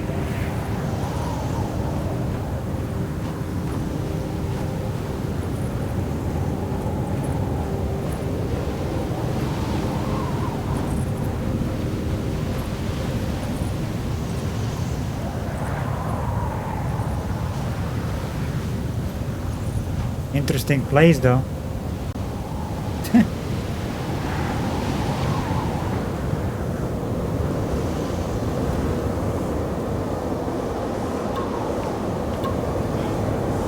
I don't think I was low health, but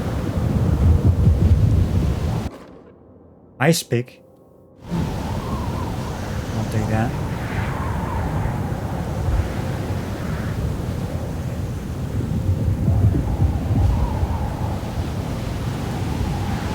Cannot run anymore.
Hey, you! What are you doing here? What is this place? Turn back, detective. You're not wanted here. Whoa, take it easy. I'm not your enemy. Oh, you're wrong, detective. You're wrong. Yo, Jacob. Where the hell did he go? The hell?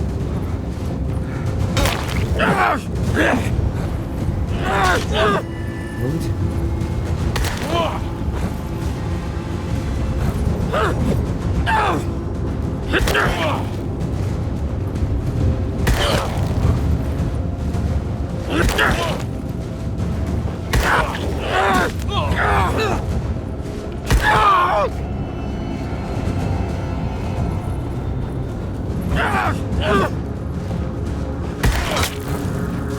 In the face.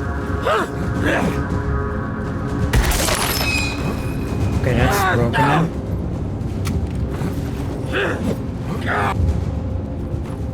Where the hell did he go?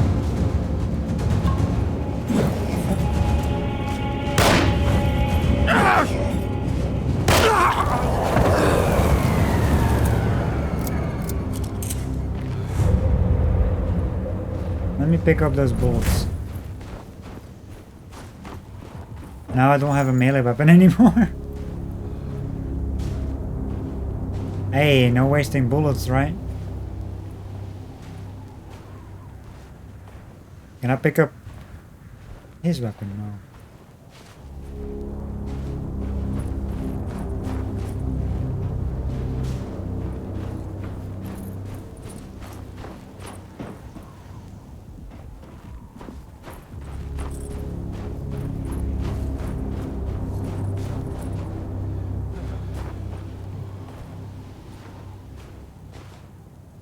There's throwables here.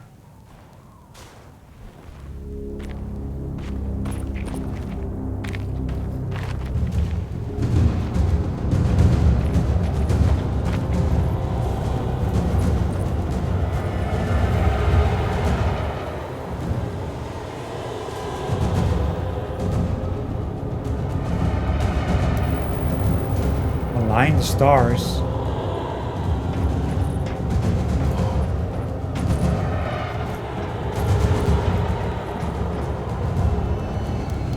Sacrificial dagger.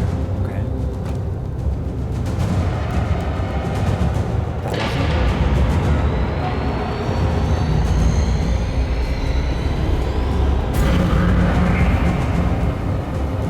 Of course, Taurus. I figured you were more your stars aligned, Jeremy. Maybe that is what you need to temper that mania of yours.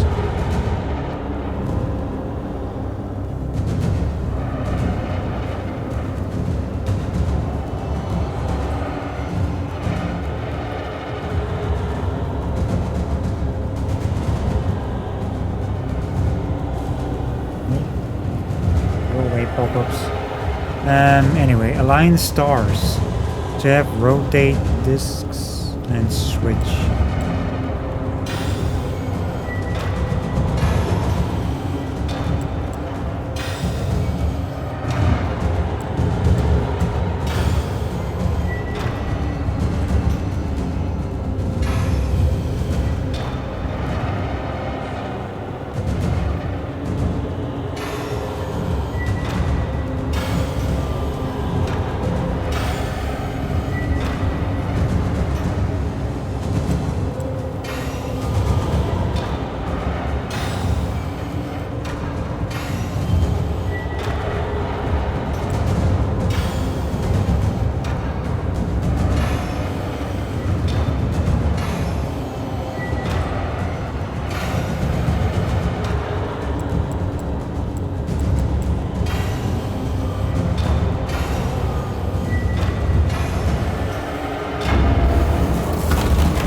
I was gonna say, did we do it?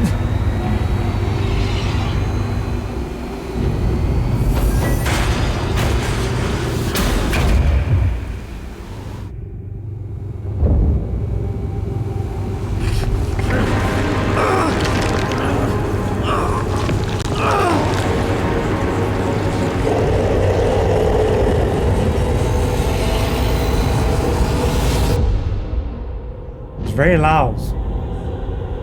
This game has been fine the whole time until this point. Loudness.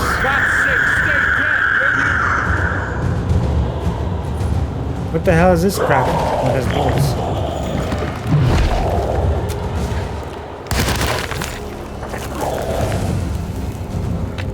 There's troubles here.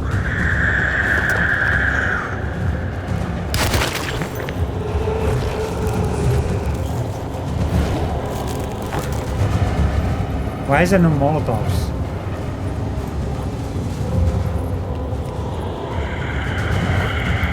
I'm stuck.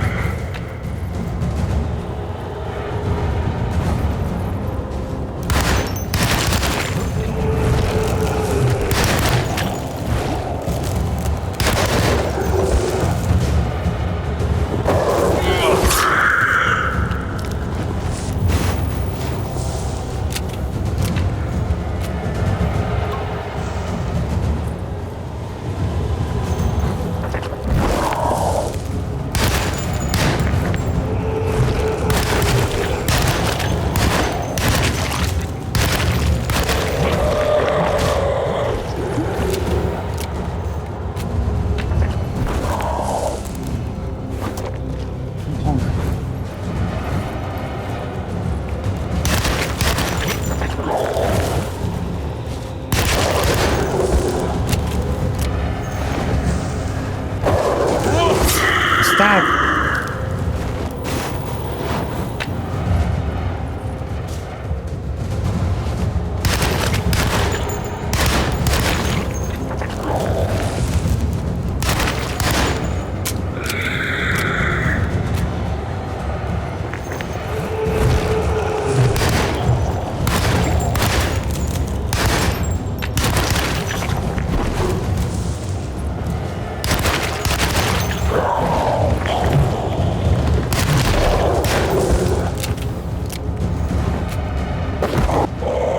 Got him. I mean, that wasn't not that difficult. This one. It's probably gonna be another boss fight, right? Phase 2. Or phase 3 actually.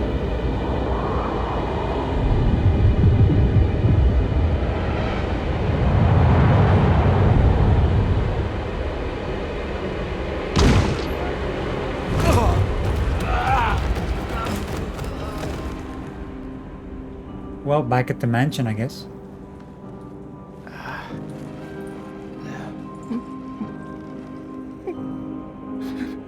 Jeremy? Oh. He has a thingy through his eye. Yeah, his phase 3. I did everything! Aren't you happy? Stupid charlatan! What more do you want from me? You want me to lose my mind? Oh, my lord! Doctor! Baptiste! Quick! Well, he is losing his mind. Jesus. What were you thinking, compadre? Chapter 5. Well, that was interesting.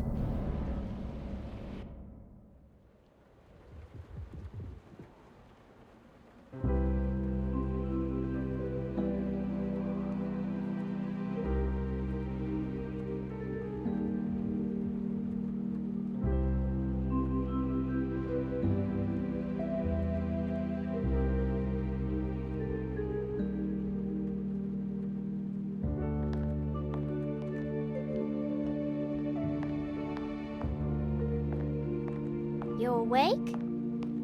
You are awake. Mr. Conby's up. Hey, buddy! I thought you'd be knocked out for the rest of the night. Come on out and join us, will you? I'll save you some gumbo. Good to have you back. You gave us all a good scare. What happened?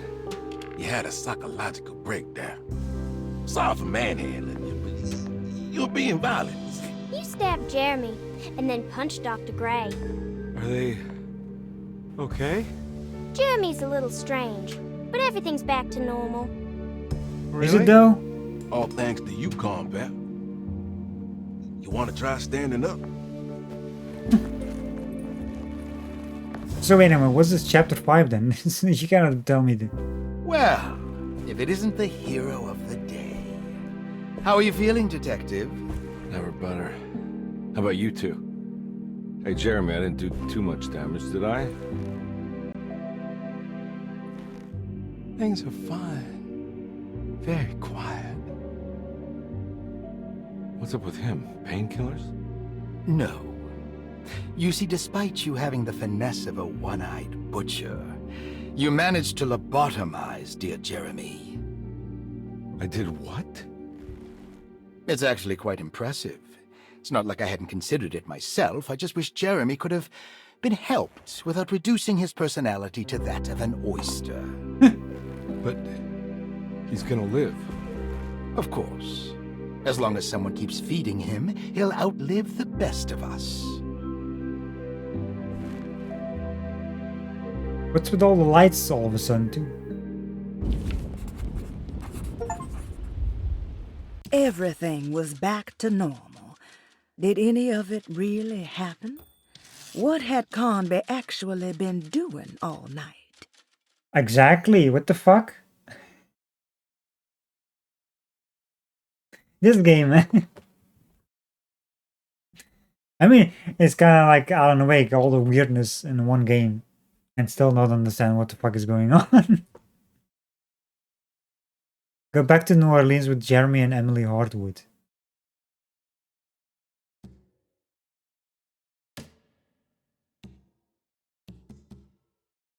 Every door is locked.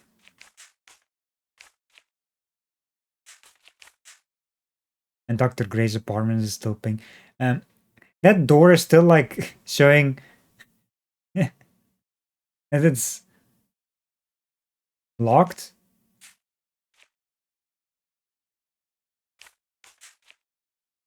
So wait a minute. What's that bottom door there? Can you even reach that with Edward?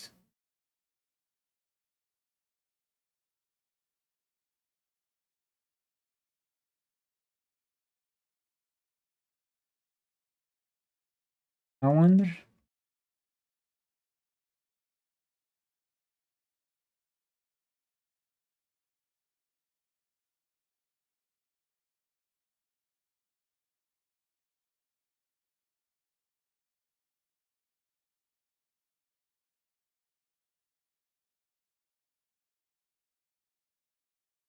Yeah, the one unexplored area.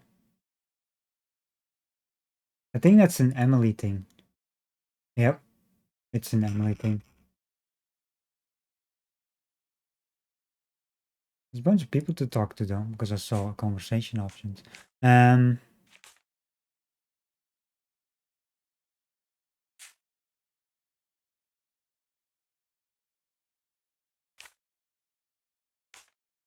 So conservatory is, I can go through the library. By the looks of it. And then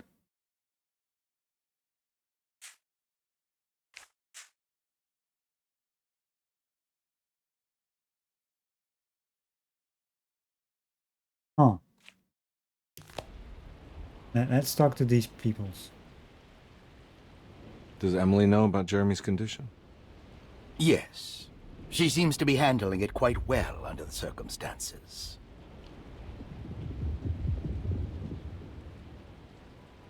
Does she still want to take Jeremy away from Derceto? I will have to insist that you do.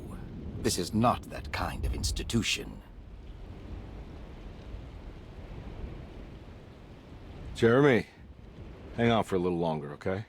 We'll be going back to New Orleans soon. Oh, good. I do so miss the city lights.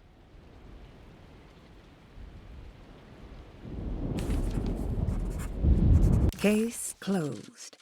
Detective Convey had found Jeremy and brought him back to Derceto. He worried that Emily wouldn't be all that happy with his performance, considering Jeremy's impromptu brain surgery. Maybe she would refuse to pay him in full. It was the kind of thought that would normally infuriate Convey, but right now he just felt happy to be back. No matter if he would be seeing the $150 or not, he couldn't wait to rendezvous with Emily and go back to New Orleans.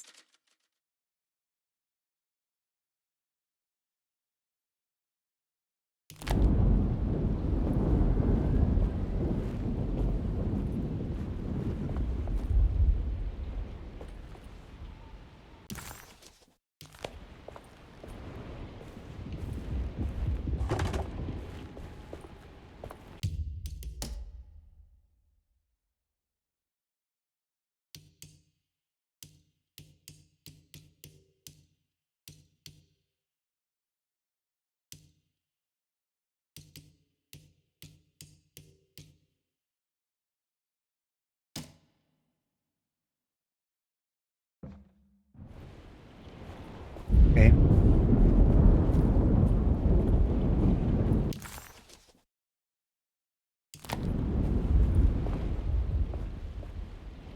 Hey, Ruth. Glad to see you made it back to Derceto. You too, Detective. Make sure to stay for the festivities. It's no Mardi Gras, but it ain't bad.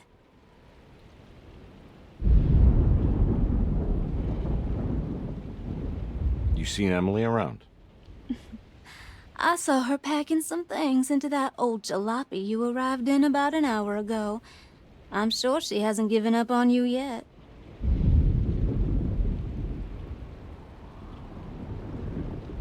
An hour ago. Catch you later. Looking forward to it, Detective.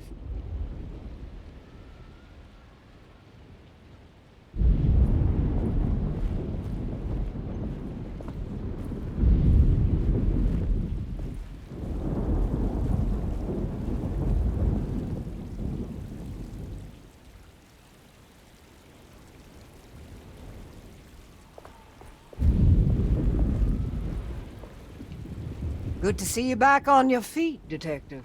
Have some gumbo. Thanks. I'll save it for later.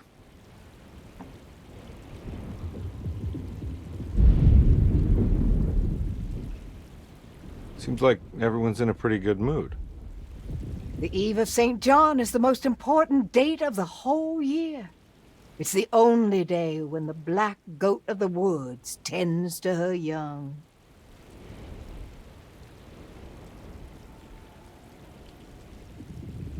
I'm gonna go look for Emily. Don't worry about her. She wouldn't leave without you, would she?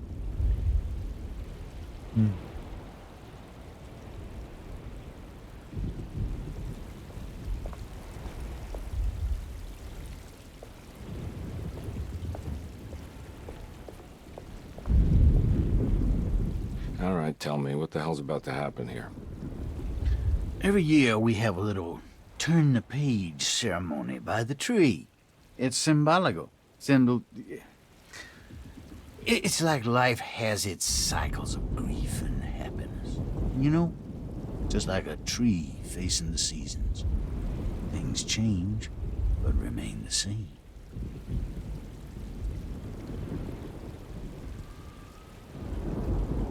So this is basically New Year's Eve, but with a tree metaphor. Exactly. You're so smart. It's about starting again. I mean, who could use a positive message like that more than a bunch of lunatics like us?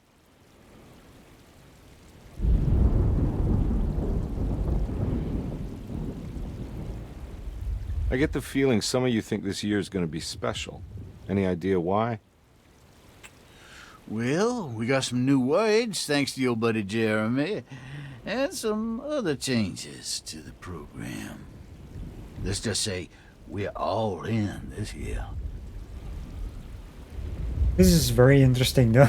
Like, I had to basically sort of kill, or not kill in that creepy world. Boss fight, and then end up here, chapter 5, just chilling, talking.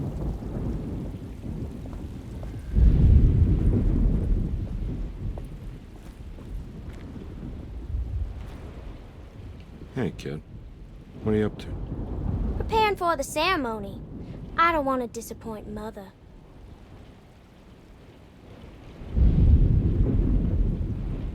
What's your part in this? I'm the Cabersan Corn. It's very important. Only I can settle our debt.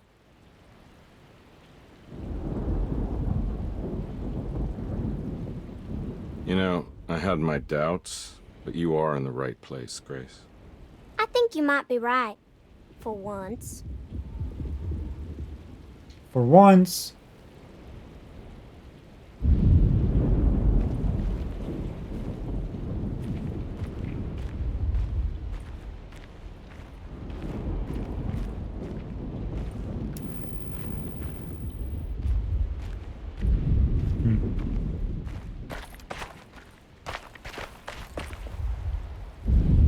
Should we talk to these two? What is this? I want to talk to these first before I interact with anything else. That is one impressive tree. More impressive than you could ever imagine.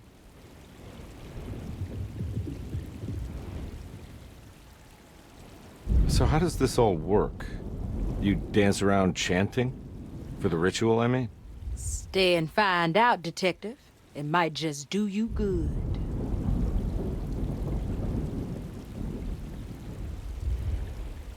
You haven't seen Emily, have you? No, Detective. I haven't.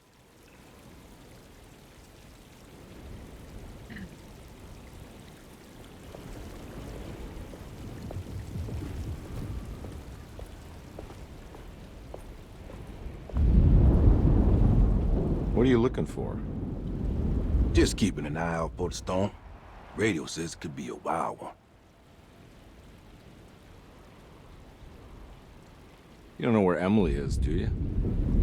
She's packing some of Jeremy's things. Said she wanted to take them away. I'm sure she'll come and get you when she's ready.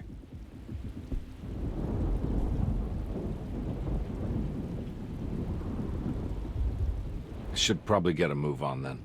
See you around, compare. Okay then. I think we could talk to everyone. I don't see anyone else. Talk to him. Her. Talk to these four here. So.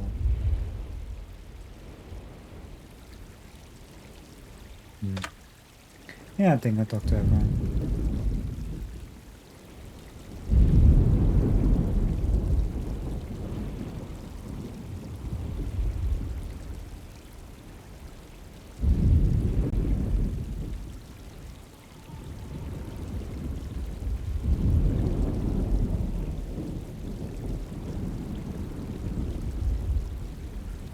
So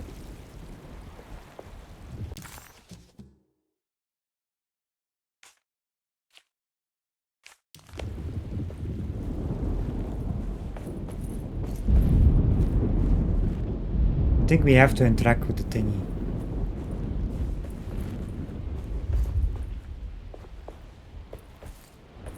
I found.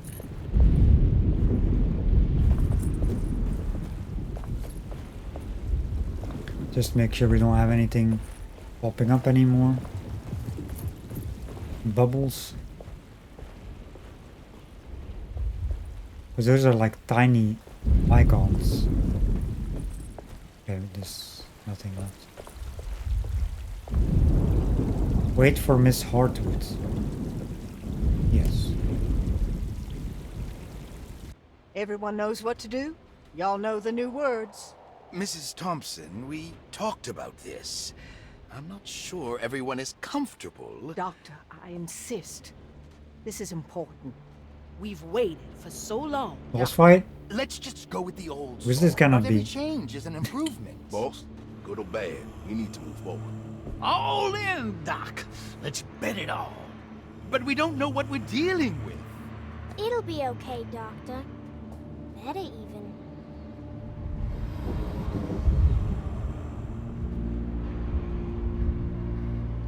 Yeah, it feels like it, because you cannot have a chapter with just an ending. That's it. Now there praises and abundance to the black goat of the woods. Hear us, mother. Take pity on us. Take pity on us. Ever Hear there us, praises mother, and praises abundance and to the abundance, black goat take of the pity woods. on us. Hear us, mother, and take pity on us. Take pity on us.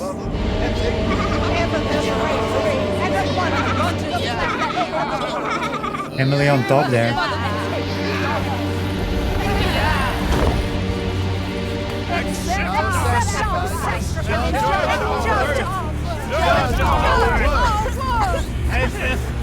Stop! Are you crazy? He's the habit coffin. Grace! Stop! Stop! Shoot the ground! Yeah! Shoot the ground!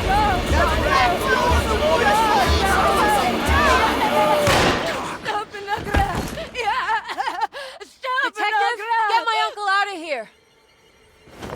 Burn the tree! Jeremy, come with me! Get over here! Jeremy, come with me! Bunch of crazy Jeremy, peoples. come here! No! There has to be enough of us!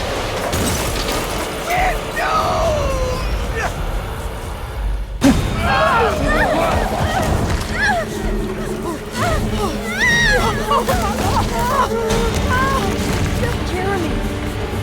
Come on.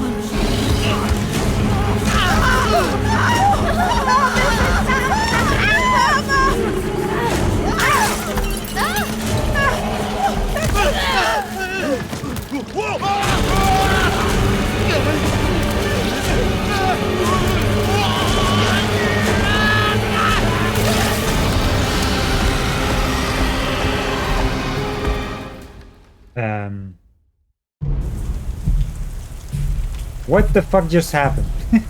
Detective Conby returned just as the festivities were about to begin. Emily Festivities. was grateful that she didn't have to sit through whatever ceremony the people at Derceto had fashioned. Instead, they excused themselves and made their way to the front side of the house. With a tremendous sense of relief, Emily climbed into the car. She watched Conby ready the back seat for Jeremy in the rearview mirror. What a long night, she thought. Thank God it's all over. Spoilers? Because you're talking about stuff that didn't happen yet. Stop the black goat of the I woods. can't let that monster leave Derceto. I have to stop it.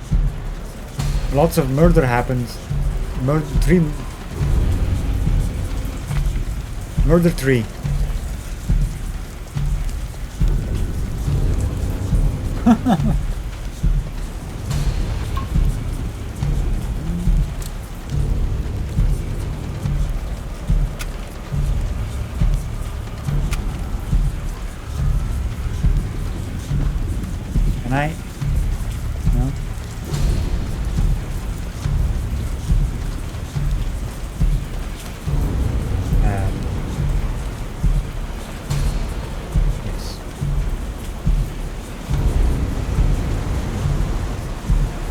There goes the mansion, I guess.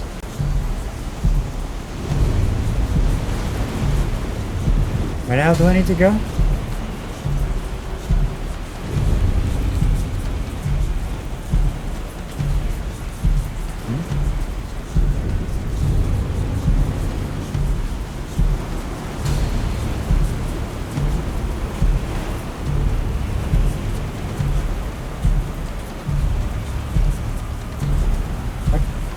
That way? Or this way?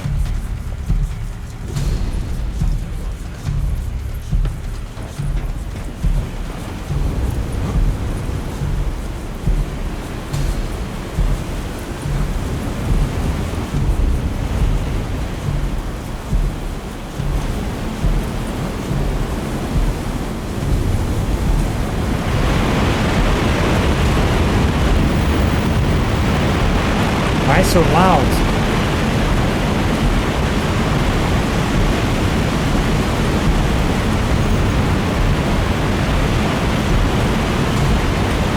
Loud noises.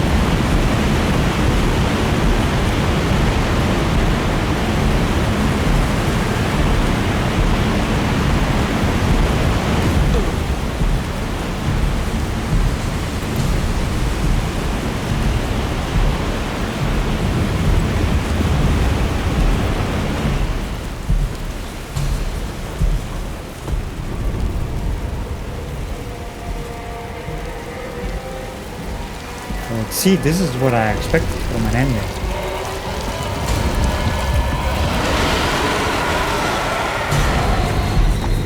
The weirdest tree I've ever seen.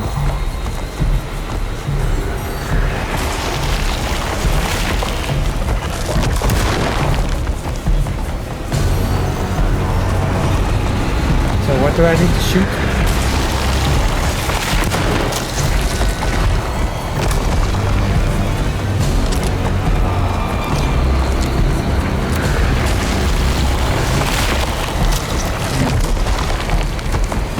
Tentacles?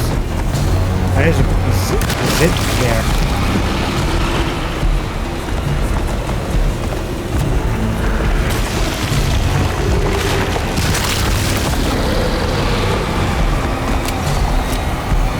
I guess there's more. There.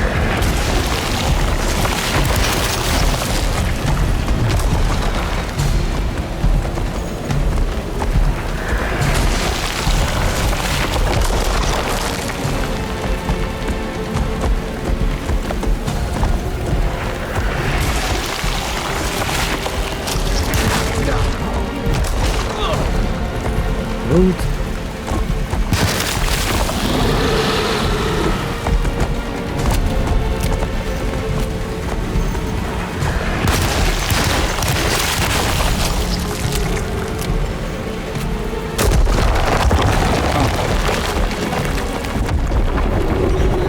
I fell down.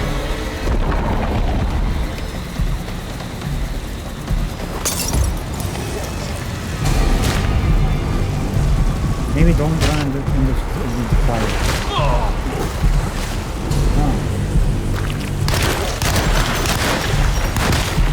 Where the fuck did you come from? Didn't I see like a thing there? An option?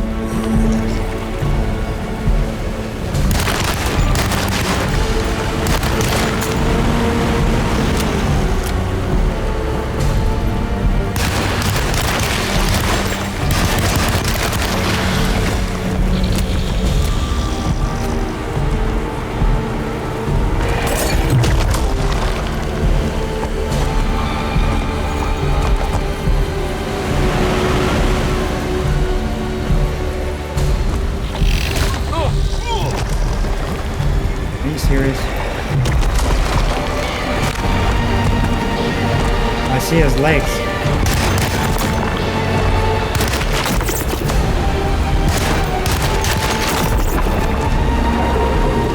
Shoot the legs.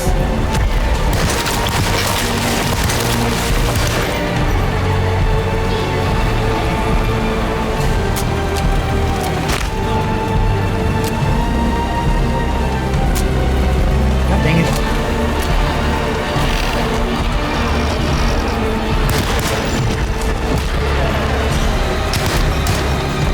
fucking little shits over here.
I hate those little shits.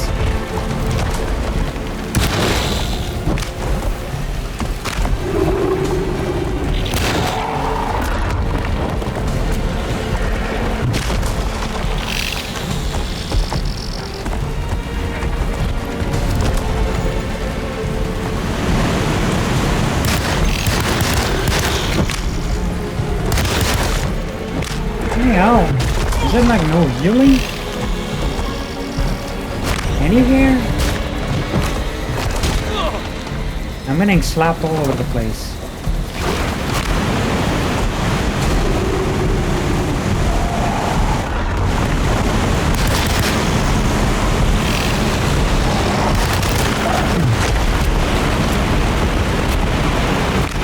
I cannot beat.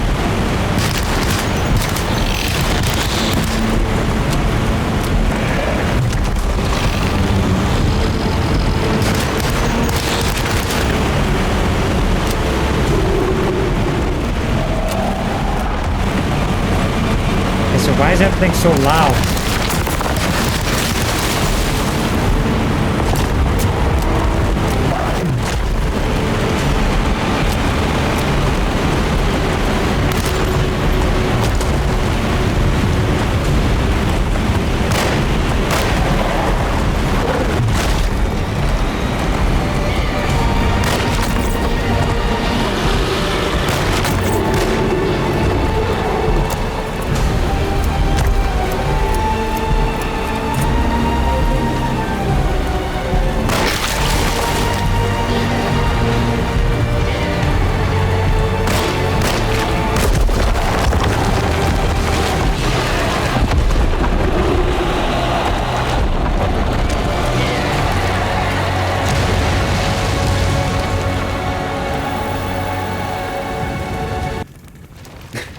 That was very loud, to be honest, in some spots. Like it was like the audio difference, like it jumped up and down constantly, like so weird.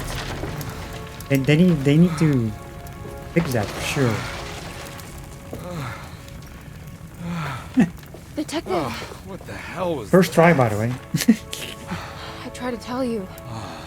There was so much evidence. Their devotion to the Black Goat was like nothing I've ever seen before. I felt so dumb believing any of it, but I'm glad I did. Are you okay? Everything is out of order. This isn't the way the story goes. I shouldn't be alive. Yeah. Oh, you're welcome, buddy. Grace is still there as well. I mean, she climbed out the window. How are you doing, sweetie? I kinda like it. You ruined everything, but I'm not mad. That's how we do it, ruin everything. Yeah, the audio balance was all fucked up at the end. Alright, you ready to head back to New Orleans? Come on, Jeremy. We're leaving. Can I come? I thought you said you didn't need saving. Don't leave her. She's important. Of course we're taking her with us. So, I had like barely any like health left. No healing. Those little shits like that, the little enemies, like the spider kind of enemies, those did the most damage to me. Hitting them was not easy.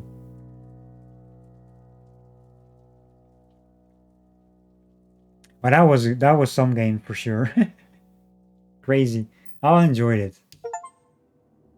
Case closed. Save New Orleans from Black Goat. But yeah, I really enjoyed this game for sure. Only one thing I didn't like was with certain things, but I couldn't move. Yesterday and at the end, when the water was rising, and I was trying to move up the boat, but I couldn't because I don't know, something happened and I thought it was a bug. Like I had to go through the door or something, but I thought that was a bug actually. But I had to just sprinting on the boat to help, it seems. So that was the only thing I didn't really, I was kind of annoyed about. Other than that, the game was fine. Sometimes I did get stuck a bit though during fights, like getting cornered, well, or just getting punched into a wall or something, an object in the world, and you're stuck in there. You couldn't move out of it. Sometimes that was yeah, the combat was sometimes a bit weird. But overall, yeah, there was not many issues with combat other than those things I mentioned. In the end though, that the audio balance was all over the place. Like it was quiet and loud again, quieter, loud. I don't even know what the hell they did there, but they need to balance it more. Also, Yuri Lowenthal did the voice for Jacob. The one who did Spider-Man. Voice actor. I just saw his name pop up. I was like, wait.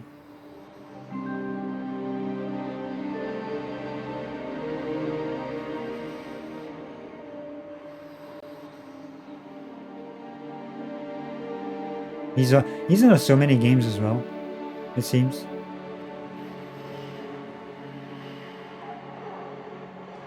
Hey, this was a fun game. I really enjoyed the psychological horror aspect of the game. The detective gameplay, you know, finding clues, puzzle solving and all that, just going around the mansion. The different worlds that were like pretty cool. The combat, I gotta be honest though, if they would remove the combat, I wouldn't be mad, because it felt like they just slapped it on, just because, why not? I guess. Just to have something extra. It wasn't needed. They could have just done without and it would be fine.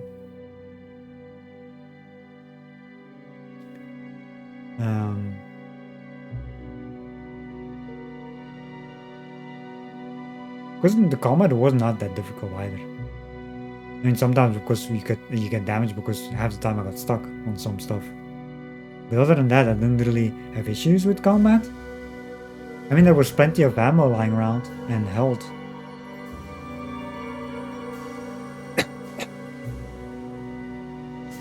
Plus you had melee weapons as well, which I used to save on ammo.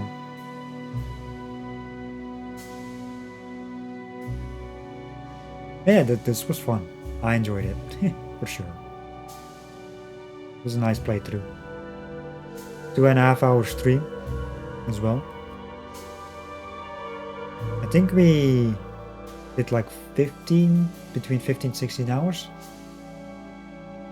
Actually, maybe not. Around 15 hours, I think we did total to finish the game. And I was taking my time, like walking through everything slowly, mostly checking every corner, collectibles and all that stuff, clues. I think we got most. I know I missed 2 because I looked it up, but I can get those with Emily as well. And some of them you can only get with Emily, actually. It's not like some of them, you know, they're locked. But yeah, there's like endings with both characters. Like this ending that we had, there's one with Emily as well. Because there's an achievement for it. And there's like the secret objectives, which is the secret endings, which I do want to get. At least one of them. The other ones maybe not, I don't know. I mean with Edward we have to play with Edward again. Emily, I don't even know what the other one is.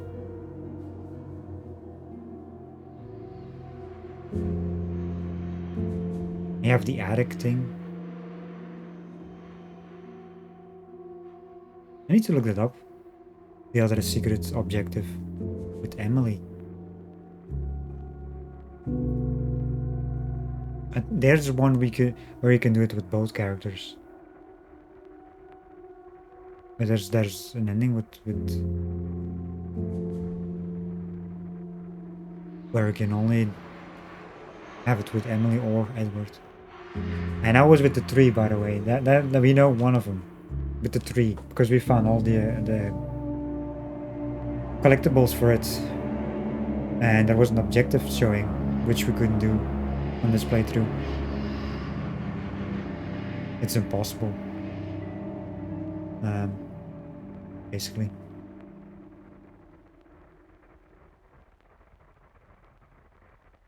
Yeah, we'll see. Yeah, like I said, I mean, might actually do the Emily playthrough next week. I don't think it will be that long as this one here, because I know most of it, you know, and collectibles. I mean, of course I gotta look for them still, and clues. But once we found all collectibles, you know. Yeah, look, 14 hours and 36 minutes. That's how long I took to complete it.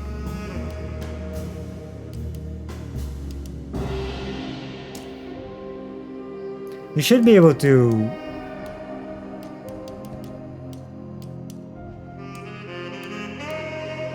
like load chapters. Just for sure, like to check endings or something. But you can't. Which is kind of sad. You know?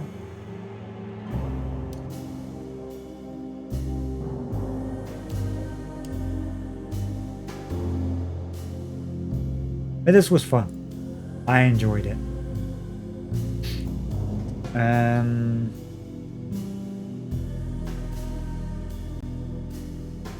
Well, usually I do a bit longer streams, like at least 4 hours. I mean, we have almost 3 hour stream. I might actually stop here. Bit of a shorter stream today. Yeah. I mean, if I finished the game in like an hour or like less than 2 hours or something, I might have started like played something else. But we're almost 3 hour stream, so I think it's a good spot to stop, even though it's a bit early. You know.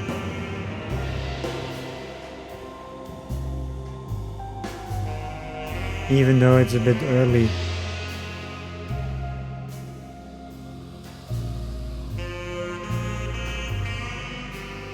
Yeah, hopefully everyone enjoyed my playthrough as well. Like I said, we'll most likely start like do another playthrough with Emily to see her side, like how her conversations are with characters, the different areas. She might actually go to different areas too, maybe. Like, I mean, I think most of it is the same, but there has to be differences, because according to the developers, there's like an FAQ to know everything about the game, the story. You have to play with both characters, they say. So, even though it's kind of weird how most areas are the same, as when you play with Edward. It would have made more sense that you did different things with Emily. And that you basically find Edward in the state he was in every time when we played with him. Basically. Like that way, like basically like how Resident Evil 2 does it. With the two characters. You know?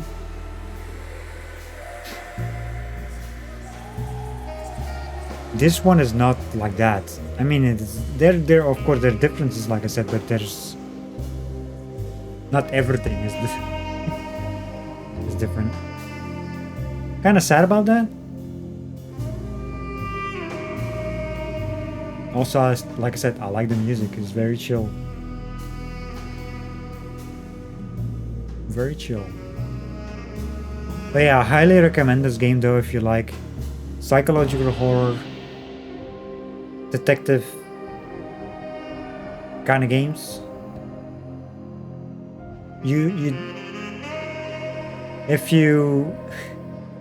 The combat, don't play this for the combat.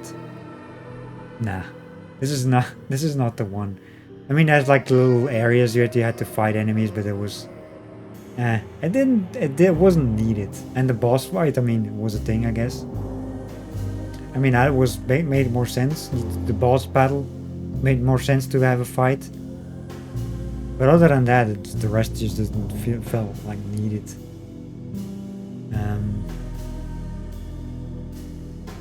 At all. You know?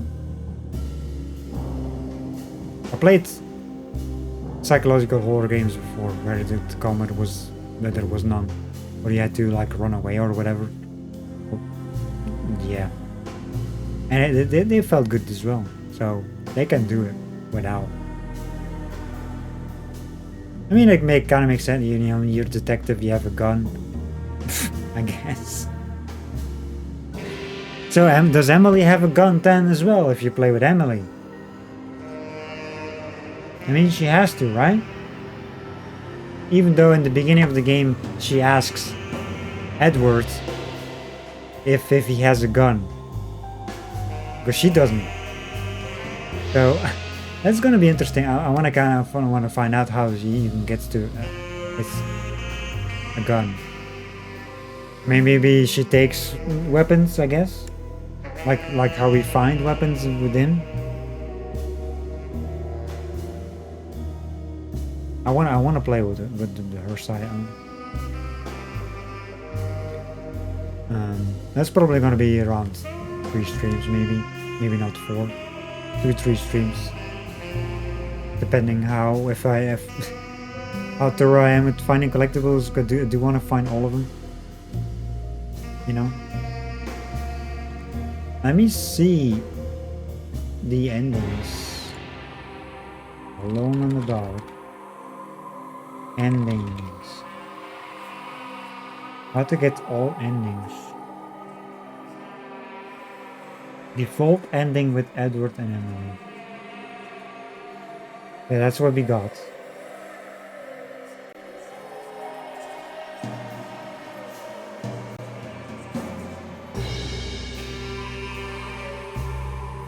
You have bad ending with Emily and Edward. So with Emily you have to find the dying with dignity set.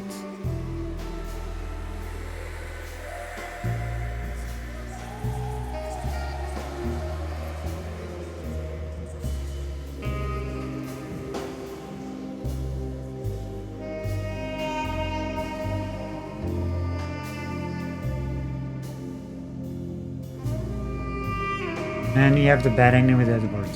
Yeah, we got all the collectibles with Edward. With the goat without horns set.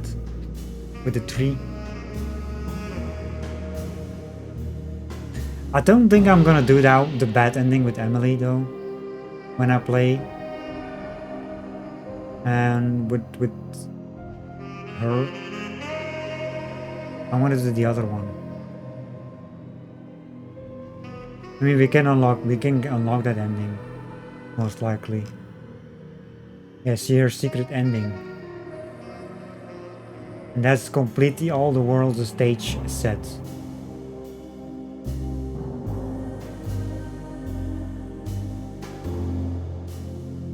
This can be unlocked on either Emily or Edward. All the world's stage. And that's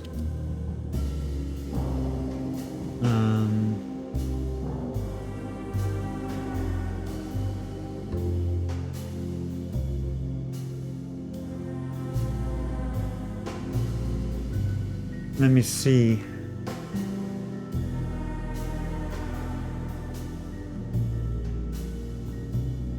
Yeah, we're missing one item. We got the curious napkin and the toy talisman. But the other one you have to find with Emily. You find it in chapter 4.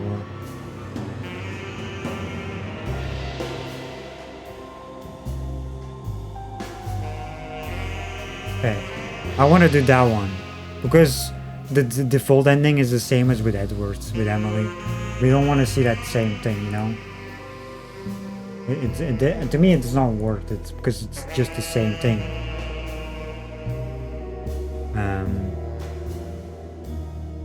Just a different character.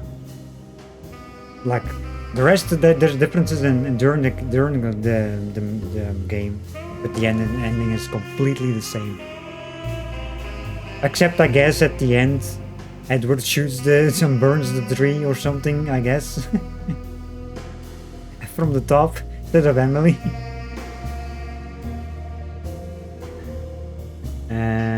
Yeah, let's end here though.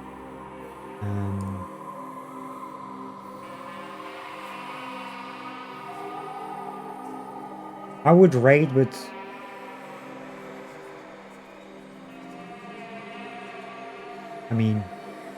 one viewer.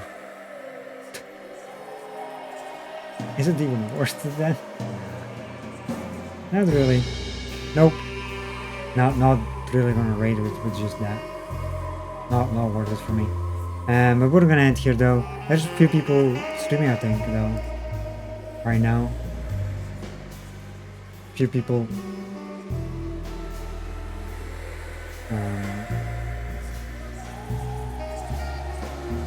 Yeah, we got a few people streaming. We could go hang out with, for sure.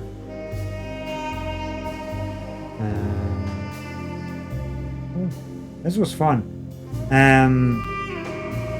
So we will be back with more games this weekend though.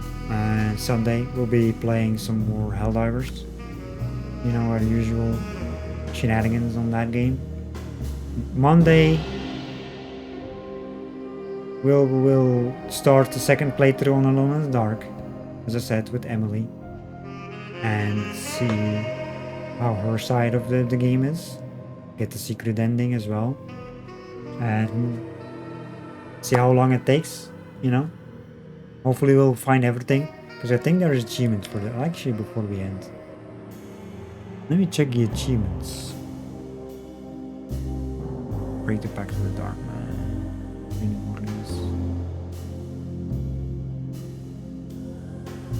Open all of the safes and locks in the game. Read all the clues. Find all the lanyards. Finish the game without drinking from your flask. So open all the safes and locks. I'm guessing you have to play with Emily to get that one as well? What's it called? You can't keep me out. You can't keep me out.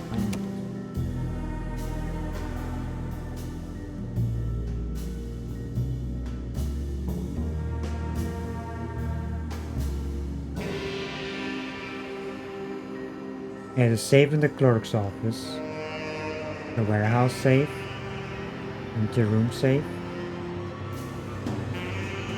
empty room safe Emily.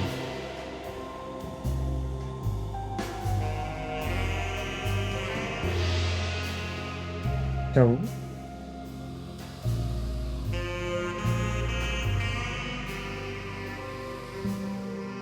two playthroughs, one with Emily and one with Edward, are required to unlock the can't keep me out achievement. Okay.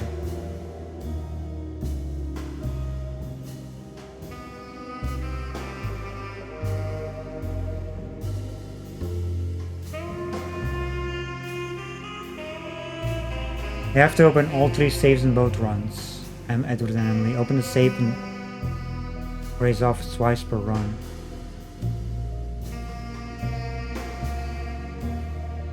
In Grace? Twice? Once directly when you enter the room for the first time, and later when Grace office key is required. All doors must be opened. All boxes, cupboards need to be opened? Question mark? Yeah, it's all just all doors and safes.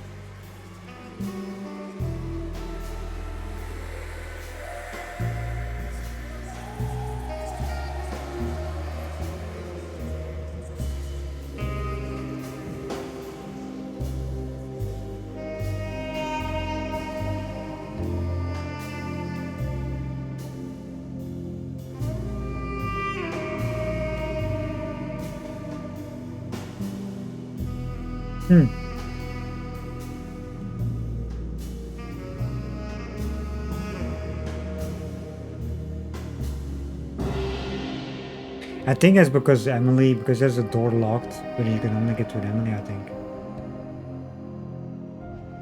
So that safe is bugged in the office, which is kind of annoying. I don't know if they actually... I mean, it's just an achievement, but... yeah. There's about 8 hidden achievements.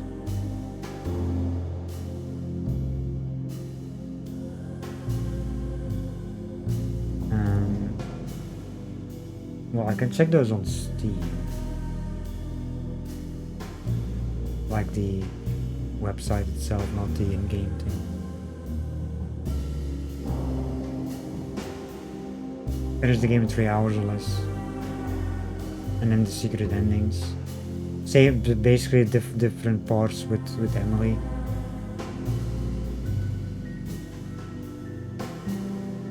Talk to everybody about everything. Talking to everyone actually a thing too. That is interesting. Anyway, I am out of for today. I really appreciate it as always.